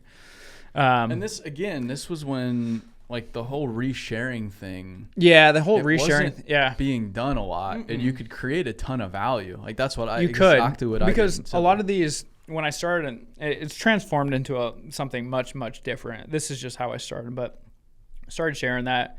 It just turned into this engine, people tagging us, using our hashtag. It got to a place where I was getting so many messages from people. I'm like, just use the hashtag and I'll just go through, pick them. Sure. I'll credit you. Like, I'm not just trying to siphon off of your work. And then like, maybe I'll chat with them and like, hey, what are your issues? Blah, blah, blah. Anyways, long story short, got a ton of traction, a lot faster than I anticipated because nobody was really doing that. This is 2017, 2018. People were kind of like, hey, we should consider Instagram. I was talking to Landon yesterday, by the way. He said he got on Instagram in 2012, 2013. Landon from Southern Sun Paving. Yes. Yeah. But I started he's been killing it online. He has. I love that guy, man. Yeah. He's such a good dude. Yeah, super good. I'm really excited to see where they go. Yeah, same. I was just catching up with them at dinner. They've almost doubled their company in the last year. It's amazing. It's amazing. It's so awesome. Their shop just burned down. Which is like, oh my God. But then he's such a good dude. He's like, well, here's what we're going to build. Here's the new shop. And actually, this is better for the company because this is what we needed in the first place. And it's just like, man, I mean, he made a video. His shop was still smoldering. Yeah, and he's talking I called him right after that. Thing. I'm like, dude, are you good? What's going on, man? And it's like you're allowed to be at least 24 hours pissed off. But even I mean, when I chatted with him no, I hear you. Yeah. The guy is he's one of the most positive people I've been around. And it's not like the toxic positivity of like, golden retriever energy type, right? Anyway. So anyway, started posting. Builders of Instagram. Builders of Insta started. Yeah, Builders of Insta. What that really transformed into, and then I did it across our other channel, We Are Hammr, and then podcasts, which I can get into. But did that, got a lot of traction, started getting a lot of conversation. This created like a bunch of buzz around us where we went and did events at like the home building, NAHB, National Association of Home Builders, at their International Builder Show. They gave us space, and I was just fully immersed in the community. It was like the coolest thing. Yeah. Like all these builders that I thought were really cool, like I'm from a residential background, like I have such a unique opportunity to become friends with these people and to learn. And during that time, kind of where it started, like the first chapter of Hammr is a bunch of people just started reaching out and they're like, hey, you post like the coolest builders. Can I get an introduction? And like as a builder, if you can attract, or any construction company, if you can attract people based on the cool work that you do, your values, so on and so forth, they come inbound and they see that. Like that is a great qualifier for somebody that really wants to be there. Anyways, I shit you not, I just started creating like a database, like an Excel spreadsheet of people that I introduced or builders that wanted me to post jobs. I was doing this for no financial gain. Well, it's when I started. It's like civil construction too, in the fact that it's very fragmented. Like you've got like the D.R. Hortons, but that's a different. I'm not even talking about. I'm not talking about custom track home building. I'm not talking about track homes or anything like of that nature. There's a ton of builders in every metro area in the entire United States. Yeah. So that grew, and basically I just felt like I was playing matchmaker for a little bit. I'd share stuff through my Instagram page. I was getting builders of exposure, which just grew like a weed. Yeah. And people would reach out, and I was like, I'm going to connect them. But then like where the kind of first chapter, first kind of iteration started, which is completely different from where we're at today, is I would ask these guys, I'm like, send your resume or something. Like, give me something. Mm-hmm. Just nothing. Yeah.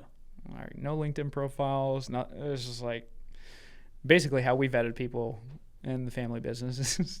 Do you show up on the day that you're scheduled to? Yeah, and they're sober. Good. Let's go. Yeah, exactly. Jesus. Yeah. Or did your car break down that day? Or is your car getting repo? Yeah. I mean, so many different things. Yeah. Like, so that was the qualifier. Your car's broken down 4 days this week. Yeah. And it's Thursday. I forgot to ask, do you actually have transportation? Yeah. So I just started doing that, and kind of the first iteration was like, all right, we should build a LinkedIn for construction. For a lot of these workers, they didn't have digital profiles. They were really passionate about their work, so on and so forth. And you went and did that. That's how you first became a billionaire. And then now you're on the second. Yeah. I'm on my second one. So yeah.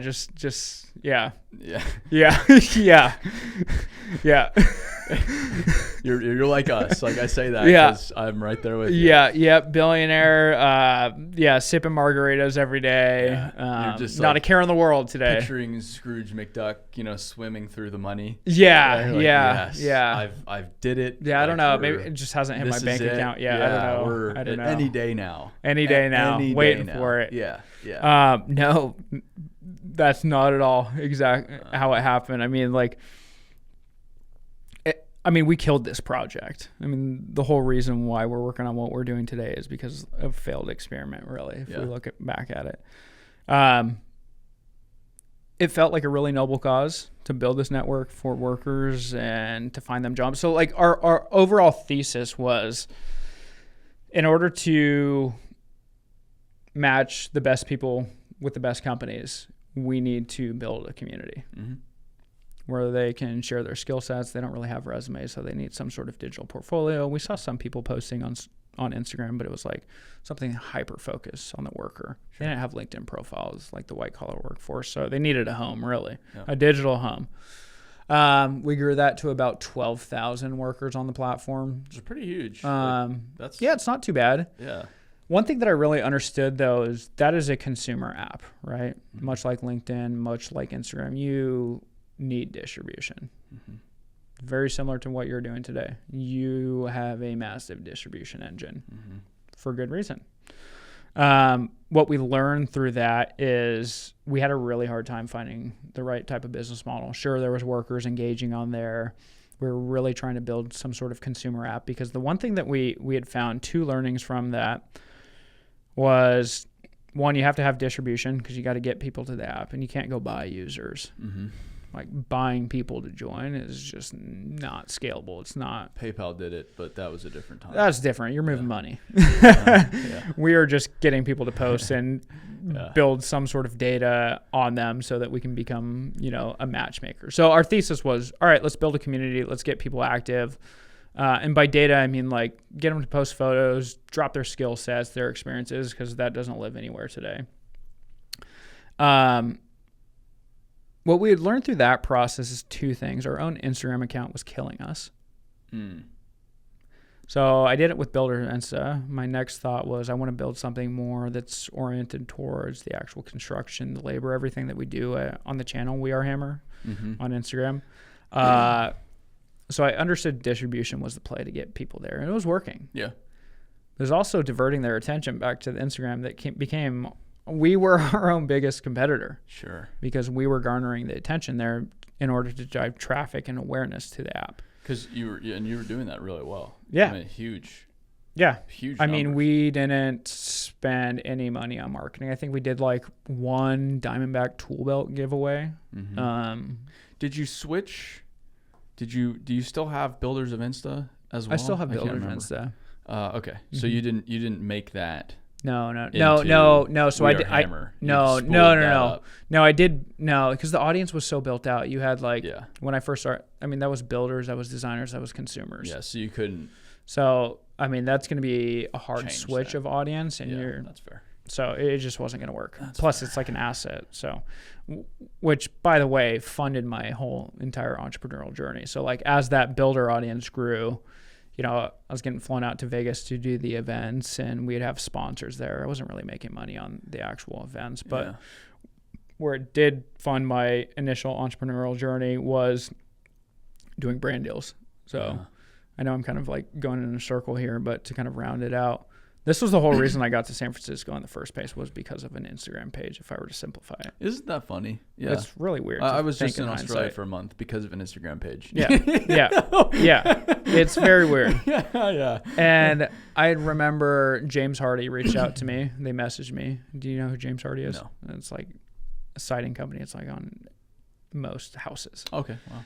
Oh, it's a big brand. Yeah, And I remember seeing the logo, green, JH. Sure. I called my dad. I'm like, you know James Hardy? He's like, yeah, it's on a lot of the homes that are built around here. Uh-huh. So a pretty big deal. Kind of a big deal. And I remember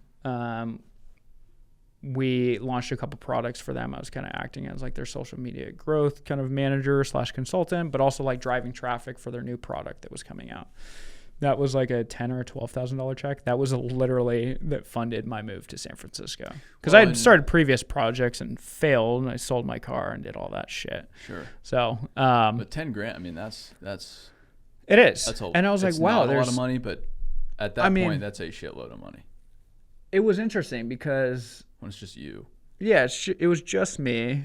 I think my first year, like actually doing that, wasn't anything meaningful. It was like $30,000, but it was through an Instagram account. It was what I loved doing at the time. A lot of people were like, "Why don't you just get a job?" I'm like, I have a long-term vision here, Yeah. and sure, I could have probably have done that, but that's just not how the cards played out that time. But yeah, so I did a lot of that. Built the Builders Events Instagram account. That brought a lot of opportunity. That kind of brought the initial kind of funding of this project and got me to San Francisco. That was my goal. It was like, if I'm going to build a tech company, I probably need to be around all the resources that are going to give me the utmost better chance of actually becoming a thing. Which, plus, I was just like very attracted to that. I'm like a solo guy. I didn't have a co-founder at the time. I'm like, I just want to be absolutely immersed. I was also running into a ton of roadblocks in Spokane. I mean, and then Seattle. And Seattle had like the Microsoft and the Amazon ecosystem where a lot of people had their golden handcuffs. Very people that were kind of like risk averse. I mean, I was a 20-something-year-old guy. Like, let's go build something. And they're like, I got a family. I'm not. You're kind of. And each city has a different vibe. If Yeah, you start to completely different if you start DNA. to listen, you travel enough. And Seattle is very heavy. Well, Seattle is very heavy Amazon. I mean, yeah, you got Amazon campus downtown. Oh boy, Yeah. And that is the center of the universe. And then you go up to the, was it Redmond? Yeah. And then that's Microsoft World. And then you go up to Everett, that's Boeing World, which is a little bit different. But I mean, they are like, that's the gravitational pull. Yeah. to the whole areas. Everything Absolutely. is about. Yeah, and there's not this really. There's at least in my experience and at that time, it's gotten better over the years, but there wasn't this DNA of starting things. No. So, you know, when I moved to San Francisco, you know, you saw the Uber billboards, you saw all these exciting startups that were being created. And I have my own opinions on California for good reason, but like for what we're doing today, it's like I want to be surrounded by those resources. It was very inspiring to be taking such a leap of faith, to be surrounded by other people that their main question was like, hey, what are you working on? Not like, it wasn't anything. It was less about families and all those sort of things. It was more about like, hey, what are you working on today? And I think you need to be surrounded by that to a certain degree. No, you sit in any coffee shop in San Francisco. Yeah. And you listen to the conversation to the left or the right of you. Yep. That is what it will be. Yeah. Yeah. 100%. 100%. Every time. Every time. There's nothing else. Every I mean, the time. common joke is like, oh, what do you work in tech? yeah. Like it's just, you don't even need to ask at that point. Yeah, I like the videos that are like dating in San Francisco. Oh God. Like the tech bro stuff. It's like, this is funny, but this is probably exactly how it is. It exists, and it's getting so much traction because that is the reality. Yeah. But yeah, so you go there and you're like, I'm gonna go build a technology product. Yeah. And if I'm gonna build it, I need to go where people are building technology products. Exactly. Yeah, I wanted to be surrounded by that environment. So I went there. That was kind of like the start of like my entrepreneurial journey. I wanted to move there to meet a co-founder. I wasn't technical. I didn't have the actual software engineering background. I had the domain expertise. I was like, I know these people inside and out. I love these people. I have a ton of passion for this. I can sell, but that's not going to help get a product to market. No. So went on a journey. I've met so many people trying to figure out. I wrote like everything down of what I wanted to see in like a co-founder or somebody that I would want to choose to build with. But it wasn't an easy journey. A lot of software engineers there are kind of inundated with ideas. Like ideas, they're everywhere. And they're also everywhere in San Francisco. Execution is the game. And so a lot of what I had to do is convince people, and I think this is also really helpful, is because I've built these audiences, the builders events, the Hammr, everything. I'm like, I'm completely immersed. I'm not showing up empty-handed of saying, hey, let's go code this project and it's going to be amazing. Yeah. It was like, I am completely embedded. I feel like these are my people. I love being part of this. I kind of have an idea of what we should build, given that everything that I've learned from this community. I think it's going to be like a LinkedIn for construction. That was the initial project. So we got to work after COVID. That, helped kind of spiked the user. I mean, everybody was kind of yearning for connection. Things are locked down, some places more than others. So that helped us, but kind of the hurdles that we ran into, what we were kind of chatting about earlier, was the Instagram page and everything became our biggest competition because we were keeping people on that platform. And if we were to cross-pollinate some of the content, then we're posting on both. And then it was really the business model. Like, I wanted to build a business. I didn't want to just build a charity. I'm probably going to get backlash for saying that, but I wanted to build something that was meaningful to me, my family, so on and so forth, right? Like, I always had a dream to retire my parents or get to a place where I can do that because, they've given me everything that I have. And I don't think that's wrong either. I always say when people are, like, when we're talking about, talking about money is like, I don't know, for whatever reason it's taboo, and especially in the company, and it's like, listen, unless you are willing to work for no wage and to just do this as community service, we're going to be talking about money. Yeah. How do you pay your mortgage? How do you send your kids to school? Yeah, you got people to take care of, right? How do you feed yourself? Yeah. How does that car get from A to B?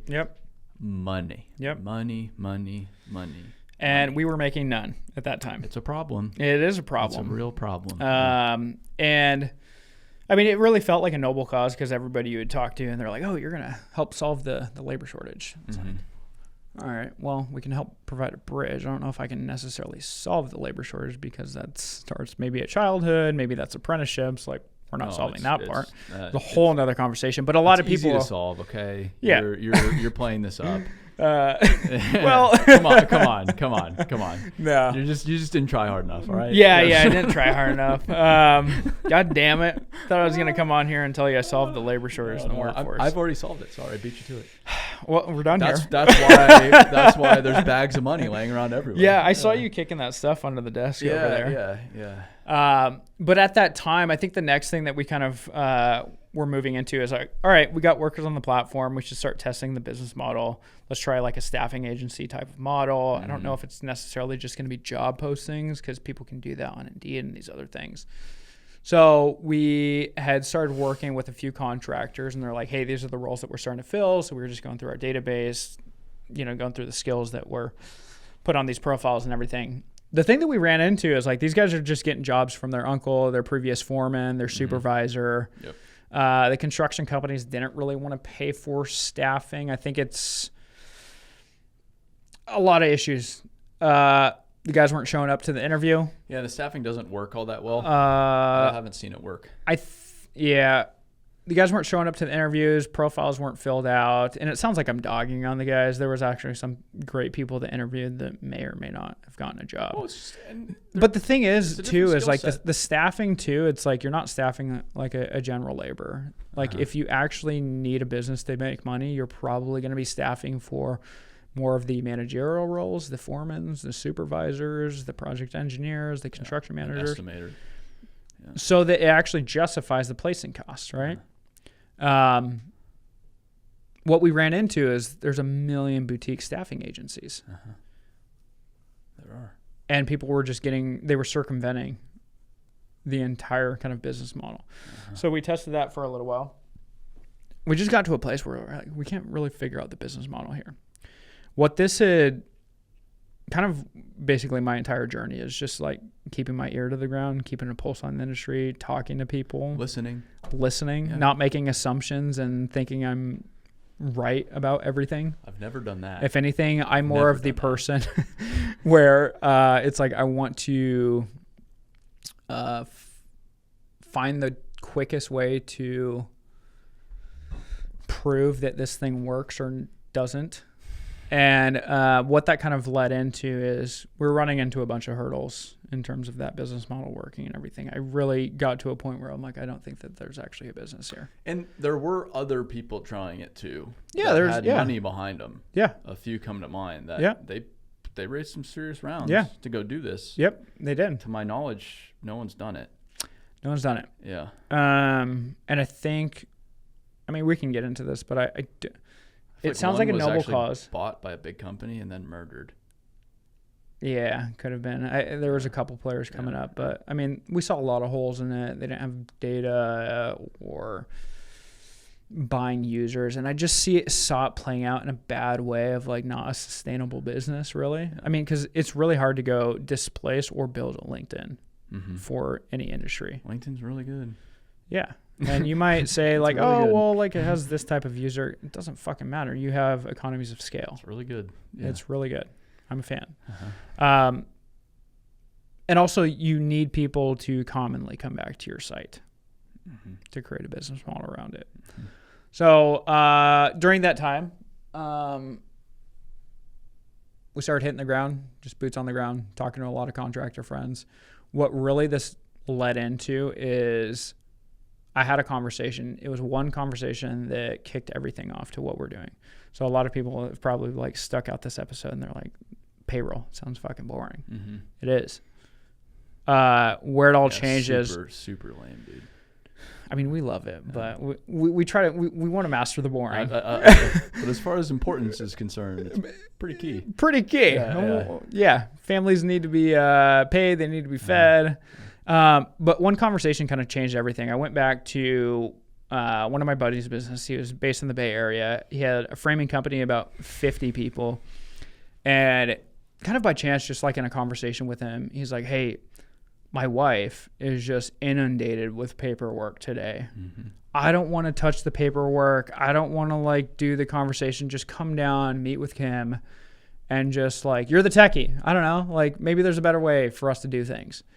At this point, I'm like, I'm in discovery mode. I'm not saying no to anything because I'm going to figure out what this next chapter for us looks like, right? And so I had went down there. I spent about 3 hours.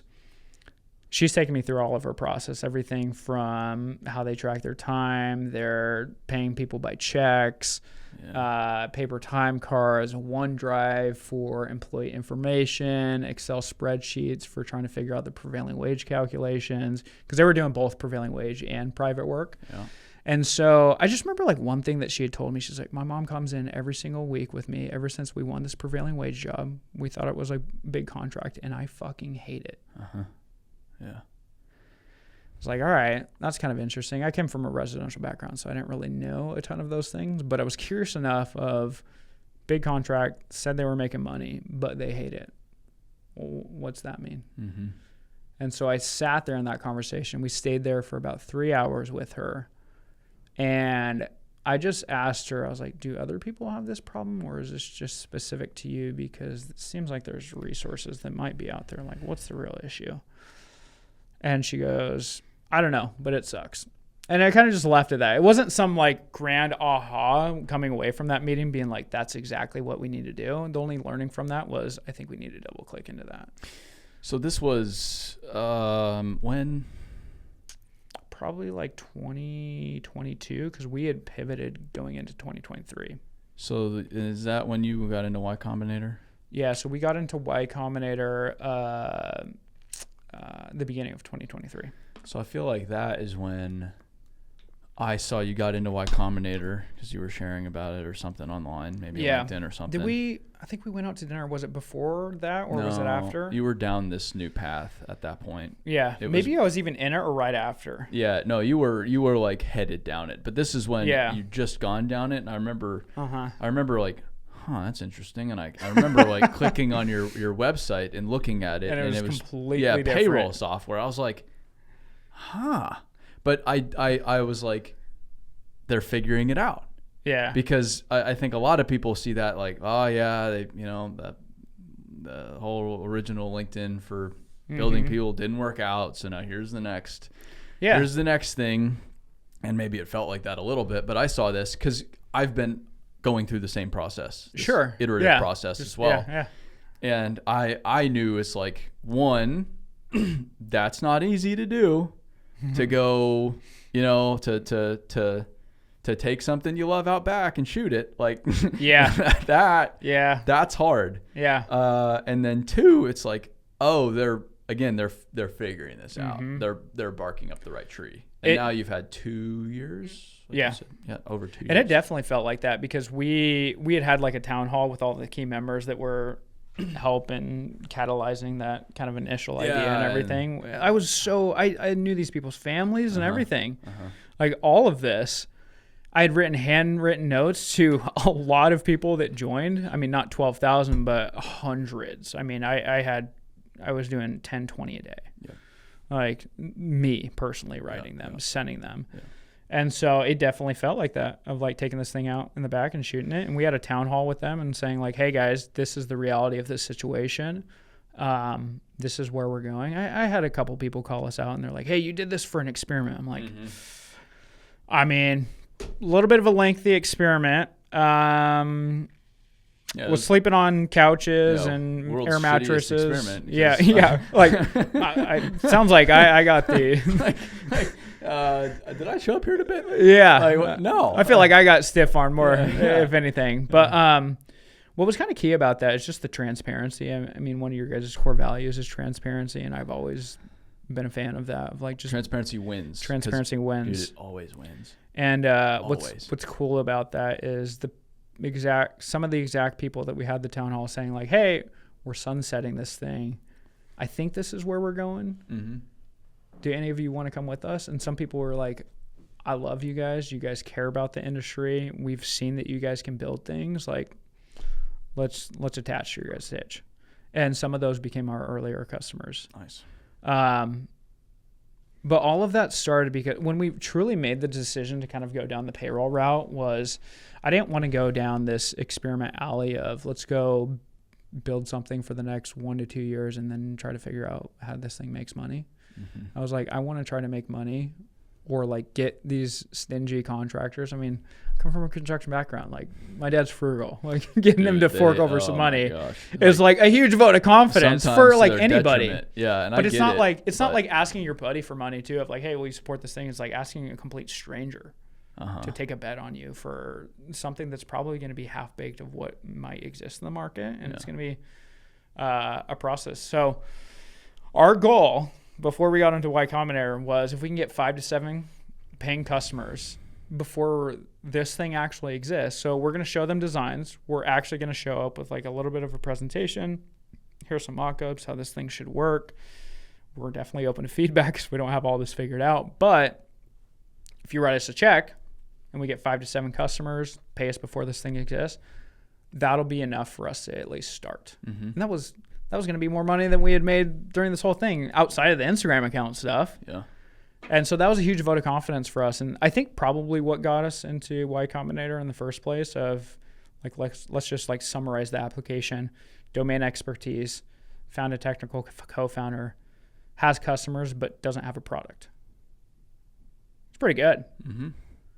Because I think a lot of people go through these accelerators or try to start a company where they go build this thing and then they go try to find the customer. And I think that's the wrong way to do it. Yeah. Had I been in this world and gone through some of this process, I would have saved a lot of money, I think. I mean, same, but I didn't learn. That was not my first at bat. My first chapter was completely different. Sure. No, it's it's been really interesting. Like if I were to do everything over again, I mean, I would have changed a lot of things, but I would have tried to figure out like an actual business before taking the bet. Isn't that interesting? Yeah. Where it's like at this point, like I don't even care about ideas unless you can get to a place where like it's providing value to somebody or somebody is willing to fork over money for. And it's, again, it sounds like I'm like money, but it's also if you can provide values to someone, they're willing to exchange. Oh, that's all it is. It's an exchange, a transaction for you to help them. Then that's a bet that you should, or at least a road you should walk down and explore. Yeah, I've explained it as like for years I was playing business. And then I started to understand what business was, which is execution. Yeah. Making money. Yeah. Being consistent. It's like, this is actually way cooler. Like hitting goals is cool. way cooler than looking cool. Like I could give I couldn't give two shits about looking cool anymore. I'm like we're done with that, man. It comes with the battle scars. Yeah, but I just want to hit numbers. I just want to deliver. We're not going to say they're going to be extraordinary numbers. We're just going to, here's the realistic numbers we can hit, and we're going to hit them consistently. And if we do that, other things will take care of themselves. Yeah. Which, again, is just, I think, so much cooler, which sounds obvious to somebody that's been playing the game for a while. But when you're new to the game, you got to learn those. You've got to figure it out. Yeah, and it's not about you at all. It's not about you at all. And I think, like, what kind of resonated with me there, I think, like, the coolest thing is getting to tell a customer story. They're the hero on the journey. We're just acting as a bridge. Yes. Well, that another one of our values is we're the stagehands, not the stars. Yeah. So, and I mean, even in your office, you have all the portraits and everything from the people in the field because they're the unsung heroes, right? Yeah. And I think that's a really cool aspect. And I think that every business should be run like that. The business is not the hero. The customer is the hero. Yeah, the customer and the people making the business run as well. Yes. I think a lot of businesses, and I'm guilty of this. I have spent all of my energy focused on the industry and the people of the industry building our world, and ironically haven't spent enough time focused on our people in some seasons of business. And I think that's where a lot of businesses are too, is like they've kind of forgotten who makes the whole thing work. It's like you've been in the office a little too long here. Yeah. Like, when's the last time you were out in the field? Like I would go out and see some of the work going on out there, because I think we're a little far off from what actually drives this place. Like you walk into Blattner's office, and I love they have a sign everywhere. It's you either work in the field or support somebody that does. And it's like, that's good. That's exactly it. Yep. That's how this whole thing works. Yep. This whole beautiful building with all these offices and people. Yep. This is overhead. They do renewable energy, wind and solar. I don't see a single, solar panel being put in the ground here. I don't see a single wind turbine getting erected here. Okay. Yep. So this is all overhead. Yeah. And I think companies recognizing that too, definitely focused on the customer and focused on their people, making it happen for the customers. Yeah, and I think that's what switched with us when we got into Y Combinator, chose to go down the payroll HR route. Is, I mean, a lot of the conversations that we had in the beginning, I still do actually, like every day, it's just overworked people in the office, disjointed tools, very burnt out team members. Like I remember, this is actually pretty recently, this HR payroll manager that I was chatting with, she's like, the owner does not know that I'm working on weekends. Like, well, what are you doing on weekends? I'm preparing for payroll. That is not glamorous work by any means. Yeah. It actually fucking sucks. And it's often run every week. Every week. Yeah. Yeah. With which is different Every week. for other businesses. Yeah. Other businesses are every 2. Yep. But yeah, it's every week. I mean, she's living in Excel spreadsheets. They do both public and private work. And so she's trying to figure out the rates, doing all the calculations, running her Excel formulas, trying to figure out where the hours came from. There's a mix of, maybe using apps or using paper. And she's just preparing payroll. And a lot of what we help with, too, is painting the cost of inaction. There's a cost to every workflow that exists, whether you're using software or using some outdated workflow, which I'm sure you've seen too. No. It's like most of the U.S. infrastructure built on Excel, maybe, but maybe not. Yeah. And that's the reality that we're working with. And I think that's what got us really excited because, like, long story short, our biggest competitors today are ADP in an Excel spreadsheet. Yeah. Maybe some apps here and there. Yeah. Maybe a configuration of like Bamboo HR and some of these other ones. Yeah, kind of. But they're all they're not built for the industry. They're configured. They're disjointed. They don't work together. You have these softwares that aren't cloud-based. Well, and your advantage too is you can cater specifically to the industry. 100%. To these people. Whereas an ADP, they don't fucking care. No, they don't care. They're catering to 1,000 different industries. Yeah. And I also think it's... Sure, it is messaging, but it's also like the technical capabilities too of like when you see these ADP implementations or some of these generic payrolls, one, they're not built to fit the workflows of construction. So whether it's getting data from the field, they're very generic apps, or the payroll system, they don't handle things very well, like prevailing wages and fringe benefits and calculations and all these overtime rules that can be different for across contractors. So all this like boring, mundane stuff, they say it can be configured. It's really not. It comes with failed implementations. And then it's like, hey, they told us we had to go hire a consultant to try to get this thing figured out. It's like the product is not built for that workflow. It's why you are stuck in an Excel spreadsheet. Yeah. That's just the reality of it. That's why we chose to hyper focus on that. Like most of our customers today, their goal is to generate a labor report.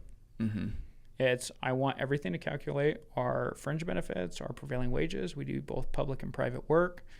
We do infrastructure work, and we need to generate all these labor reports every single week work.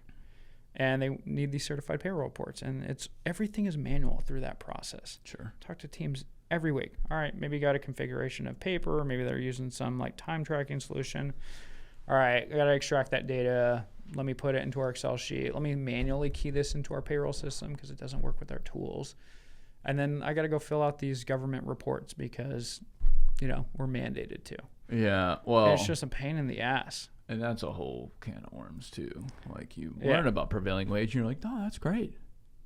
And some of the workers love it. They get paid pretty well. I think it's a competitive advantage, but also there comes at a cost on overhead too.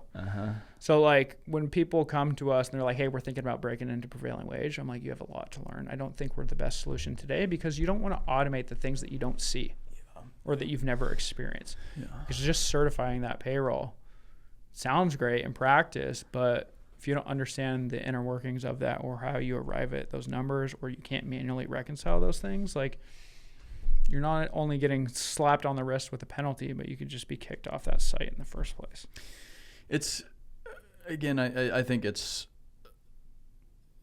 like we're chasing the same tennis ball in a lot of ways, in completely different ways, but it's all of this is fun seeing what you guys... It's fun seeing from my perspective because you start with a Instagram page, and then you end up in payroll software, and it's like, how are those two things connected? Aaron, when I was 6, I knew I wanted to start a payroll company. I'm just passionate about payroll, man. Maybe it was like, hey, I'm tired of delivering these paper checks to Safeway parking lots and sitting here in the heat for the guys to pick up. Yes. I don't know. Maybe that's where it was planted in me. I have no idea. But I didn't wake up thinking I was going to do that, I guess. But it is what makes the world go round. Like if people don't get paid, you've got some upset individuals, rightly so. Because they're, whoever their mortgage is through, it's like, oh, you didn't get paid? Oh, no worries. You can just pay us next month. Like, that's not how it works. It's like, we're coming for you. Yep. We're coming for you. Mm-hmm. Your house is ours, Buster. Mm-hmm. No if, ands, or but. Like there's a lot there. But I think all this is to illustrate too. It's like one,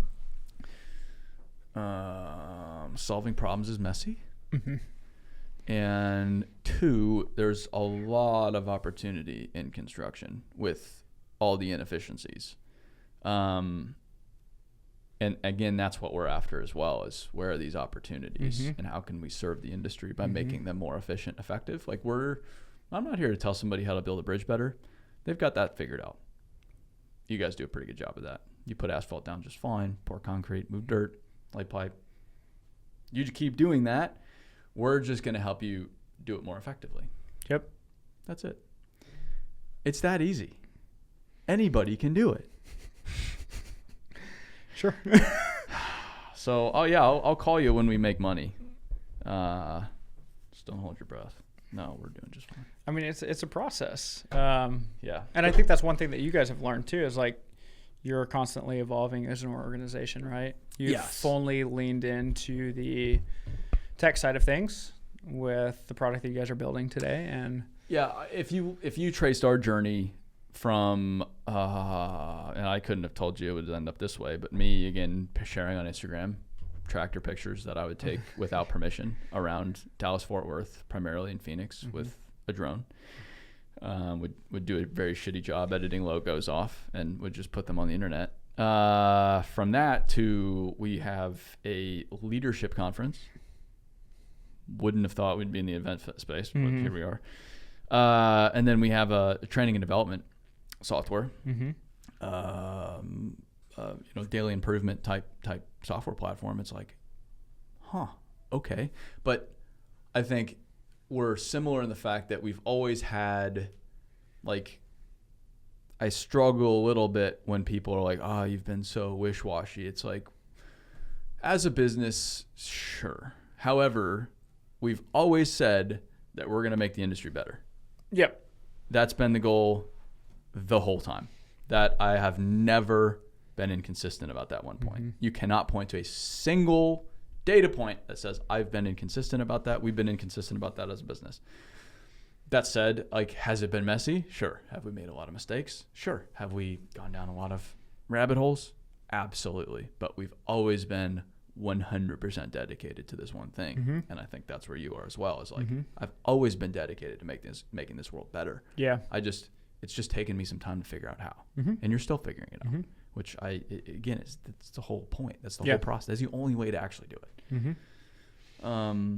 Very good. I think it's just a process of serving your customer. That's, I think, where a lot of people kind of get off track, is they fall in love with so much of the idea of their product where they're trying to fill some sort of need or void or something. They really lose track of the customer. Yes. I think that's where things go Yeah, I agree. the wrong direction. I agree. Or they chase too many different things. Yeah. Guilty as charged. Which, yeah, I mean, all of us are. We're entrepreneurs. Like, we want to explore new ideas. That's probably what gets us fired up. But mastering the mundane is the key in all of this, really. To bring this home, the business, it's called Hammr. HAMMR. But no E. We didn't know how to spell it. And so I accidentally bought the wrong domain. And that E was $285,000. So I was like, it doesn't really fit the budget. Yeah. So his Hammr.com was $285,000. Yeah. And somebody else has that now. Yeah, but, sure. So had to just slash the E off and call it a day. Okay, fair enough. Yeah. And then you have a podcast. Bread to Build construction podcast. Bread to Build. Yep. Which I'll try to get on to at some point. We would love to have you. It's only been 3-4 years in the making. I know. Yeah. I'm actually kind of surprised that it took this long for us to do this. Yeah, it's just I feel like it's just been a result of, like, we're both busy. Yeah. You know? I mean, I think we've both kept up with each other's journey of, like, all right, you're out doing your thing, I'm doing mine. We'll catch up when when it happens. And I don't know. I think, like, what's kind of brought us closer is both especially, like, your going after like purely the tech stuff, you know, with kind of the recent announcements and everything. And I think that's probably brought us a little bit closer, but we're just like in the trenches together, and it's kind of cool seeing each other's journey. And, you know, I remember 3-4 years ago, that first conversation of like, hey, you're building a cool Instagram page. Yeah, like, cool Instagram page, bro. What's your vision? Like, I don't know, like build a community and see where it takes us. And I don't know, we believe media is kind of important. And well, all right, see you in a couple of years. Cool page, And then like through that process, I was like, we both haven't died. Like, that's pretty cool. We're still in the industry. We're not hopping from industry to industry. It's like, I think that's one thing that I've really respected about you too and other people, that they love a domain and they're just going to figure it out. Mm-hmm.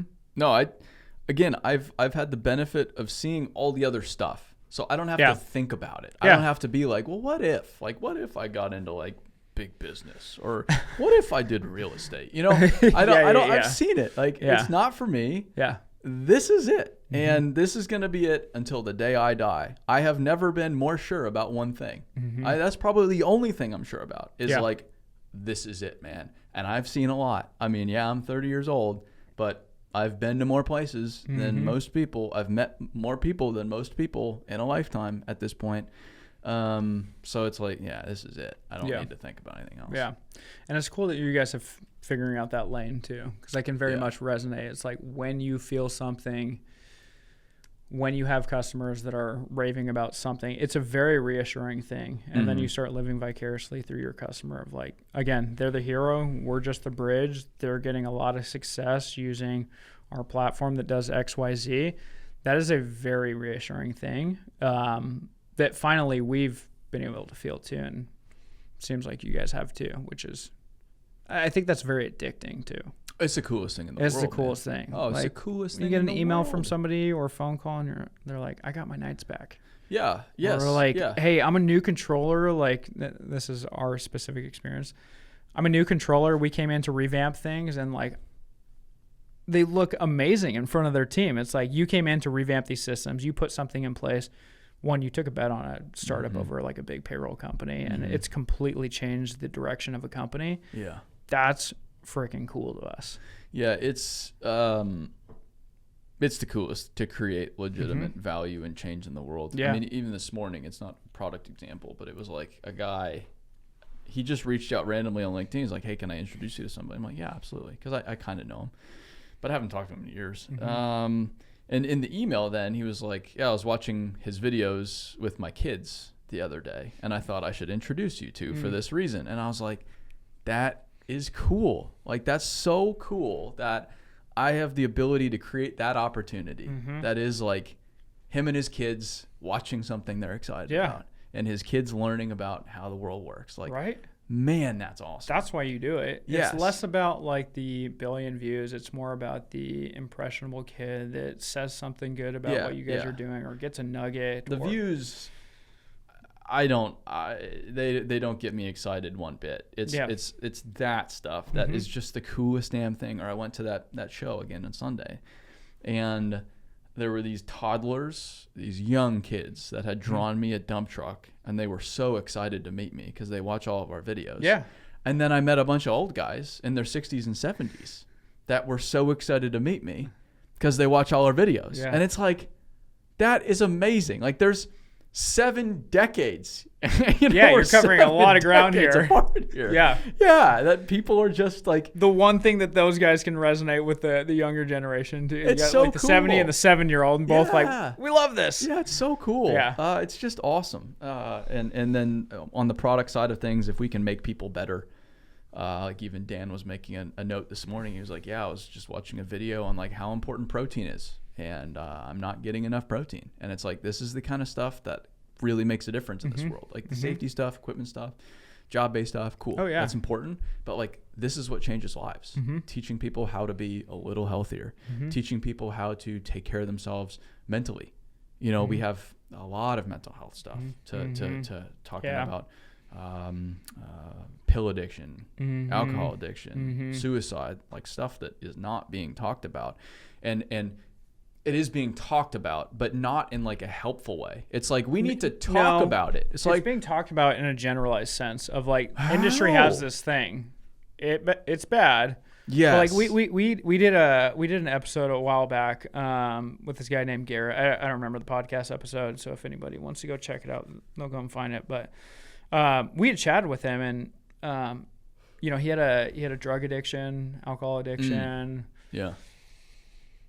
He talked a little bit about toxic masculinity in the construction industry, which, I mean, people probably have their opinions on. I have my opinions on it too, to a certain degree. But there's sometimes in construction, you just don't have the environment to deal with personal problems. Like a lot of people have talked about, you know, leave your problems at home, don't bring them to the job site. Mm-hmm. I don't really think that's fair. Should you come to the job site with maybe a sob story? Probably not. Yeah, but I think like providing like, it's going to be a gray area for any industry, right? Yeah. But I think like being able to cater to the realities of that, and you as an employer making sure that you're providing resources to your people to be healthier people. And I think that's the big thing that's missing right now, though. I think it is too, because people like to talk about the problem. They're not actually doing it within their... Well, Australia just had Are You Okay Day. It's R, the letter R, you, okay. Mm-hmm. And they do actually a really good job getting it across the whole industry. It's quite impressive. They're a lot further along in a lot of ways than we are. Mm-hmm. Their mining makes our mining look third world in a lot of ways. So they have this Are You Okay Day, but I was really thinking about it. And you know, you go around and like if you're mentally unwell, all this or that, but it's like, shouldn't it be if you're not okay, why are you not okay? like shouldn't we also be asking that? Or like, you know, I think within this gray area, so if a guy comes to the job site and his wife last night just said we're getting a divorce, is he probably in a productive, safe mental state? Probably not. So should there be room for that conversation, or should there be room for that level of understanding? 100%. I think that's in not just their best interest, but everybody else's best interest, especially if they're running equipment or putting other people potentially in a hazardous situation when their mind's not right. But should we also ask, well, why did his wife ask for a divorce? And that's a can of worms. But could one of the factors be that he's been working 80 hours a week for 3 months now? Could be. Away from the family. There's a lot of things behind that. Maybe. I don't know. But it's like, shouldn't we be asking why? Like you with your discovery mode. You know, you're in this discovery mode. It's like, why are we not in a discovery mode of like, why are so many people killing themselves? Like, I don't see anybody asking why. It's like, well, we're top for suicide. That's terrible. We need to talk about it. Okay, yeah, we need to talk about it. But one, people don't know how to talk about it. You don't know how to talk about it. So how do we talk about it? Where do we start? And then two, it's like, why are so many people killing themselves? Yeah. Why are so many people overdosing on drugs? We're number one by a mile for drug overdose.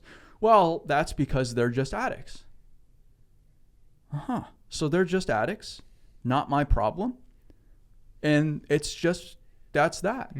Well, could the work be potentially facilitating some of this? Like, could their bodies be broken so that they then have to go to a doctor and get a script for Oxy or something like that?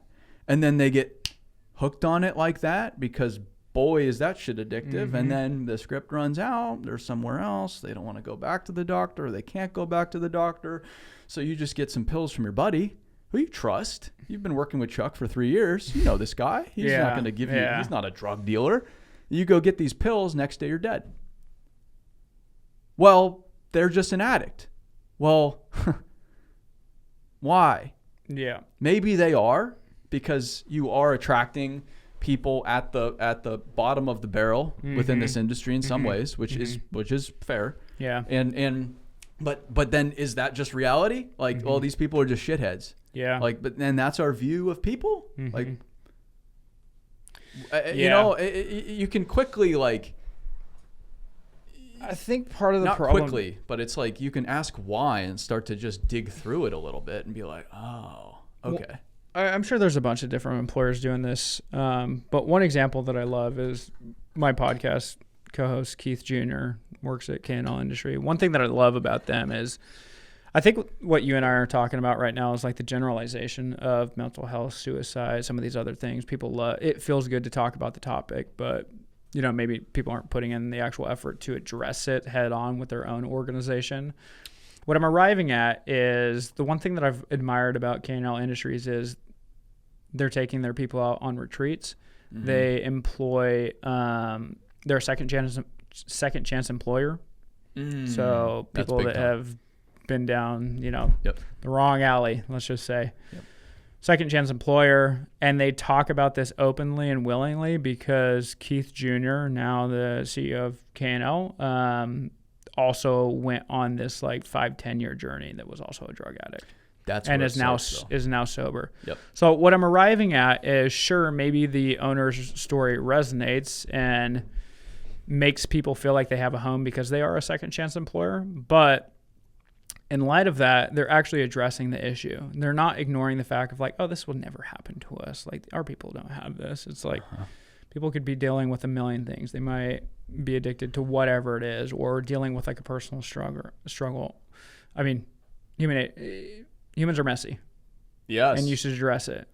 Well, but that's why it hasn't actually been addressed, I think. It's because it requires the leadership within this industry to deal with their shit. Mm-hmm.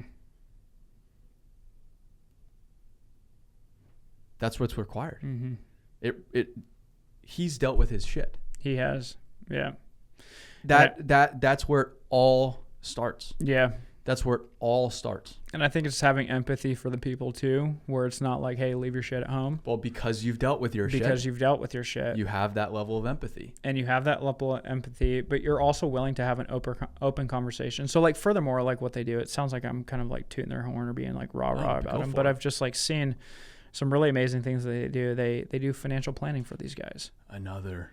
Like it's more than just like a safety training. Yeah. Or this is how you swing a hammer, for lack of better words. Well, this is how you rake asphalt. It's like, how do you design an experience for your people where they feel like they have the physical and emotional safety to talk about their shit, to talk about financial planning, because that's important. Mm-hmm. I feel like a lot of guys in the industry probably ignore that.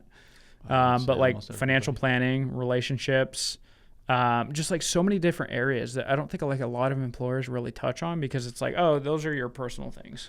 No, and financial planning for this world is so key, because it's, again, going back to the example of, well, his wife just asked for divorce. Well, there's a lot of divorces that start with money. Mm-hmm. And we could say, well, I can't control how people spend their money. Mm-hmm. That's their decision. Mm-hmm. Well, who's taught them how to do anything with money? Yeah, I mean, that's a point that they've made. And if you talk to Keith, goes by Junior, but if you talk to him today, he'll say like a lot of the guys that come in like had no sense of like actually being smart with their money. Like they're getting paid on that Friday, or they're blowing it and they're back on Monday. I know, but there's a lot of people that criticize that. It's wait a minute. Yeah. That's not their fault. No, they just haven't been taught anything differently. They don't know any better. And I'm not even just talking about the construction labor force too. This is amongst a lot of Americans that don't have the financial literacy to do any of these things, right? Well, or it's like or it's way too intimidating, or they just don't know where to start. And that's one thing that I've like admired about this specific organization. I think there's a lot of probably other organizations. We could probably even talk about Sargent too. They probably do a great job. You can go down the list. Yeah, I've got. Yeah. And you probably have even more than them out on this podcast. Yeah. As you should, because they're great examples of those things. And Sargent, they're employee owned. Yep. So they're built into the system. Yeah. They're creating wealth for their people. Yeah. But I think those are all examples of like the things that you should be doing as an employer to take better care of your people. It's less about like, hey, come serve us, do the work so that we can make money, and sure, we'll give you your paycheck. It's like, if you truly invest in your people, they're going to feel like they have a sense of home, community, camaraderie, but also they also recognize that the employer has their best interests in mind too. And that's a very empowering feeling. But the employer has to have a sense of humility, or it doesn't work. They have to go first. Yeah. And yeah, so they have to, like the financial example, a 27-year-old male will not probably not say, I don't know how to do anything with money, because that's pretty emasculating. Like you're the provider for your family. And so to admit you don't know how finances work, it's like, that's a pretty vulnerable position to be in. Yeah. Or to admit that I've got a problem, with especially alcohol or something like that, probably not going to do that. And so what I mean by like the employer has to create opportunities for them to have those discussions and for them to even understand like, oh boy, I don't know how to manage money, but I don't feel helpless because here's a resource that I can actually put to work. Yeah. That's not some bullshit program offered to me by some bullshit 401k provider or insurance company with the medical stuff. Like those aren't real benefits because they suck. Like try using the benefits you offer. If they suck for everybody else. Like that's advice for employers. Like a lot of your benefits, they're not benefits because they're so hard to use and so cumbersome. And we're there too, but I think we have great people in the financial world that help us out, that our whole team has, they have their number. You don't even have to tell me you're calling them. Just call them.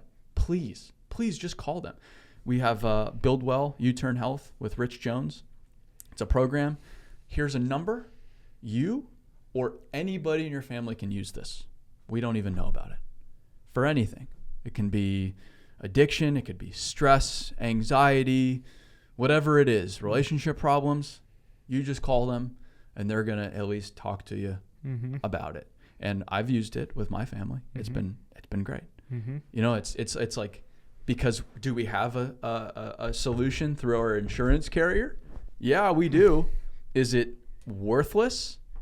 Yeah, it is. Yeah. Is it going to give you more mental health problems to try to use? Like, yes. Like it's a joke, but not. Yeah. I don't want to touch that shit. Yeah. But that's the kind of stuff that I think sets us apart. You got to create the environment for the people. Yeah. They're not going to create it themselves. Okay. I think that's a podcast.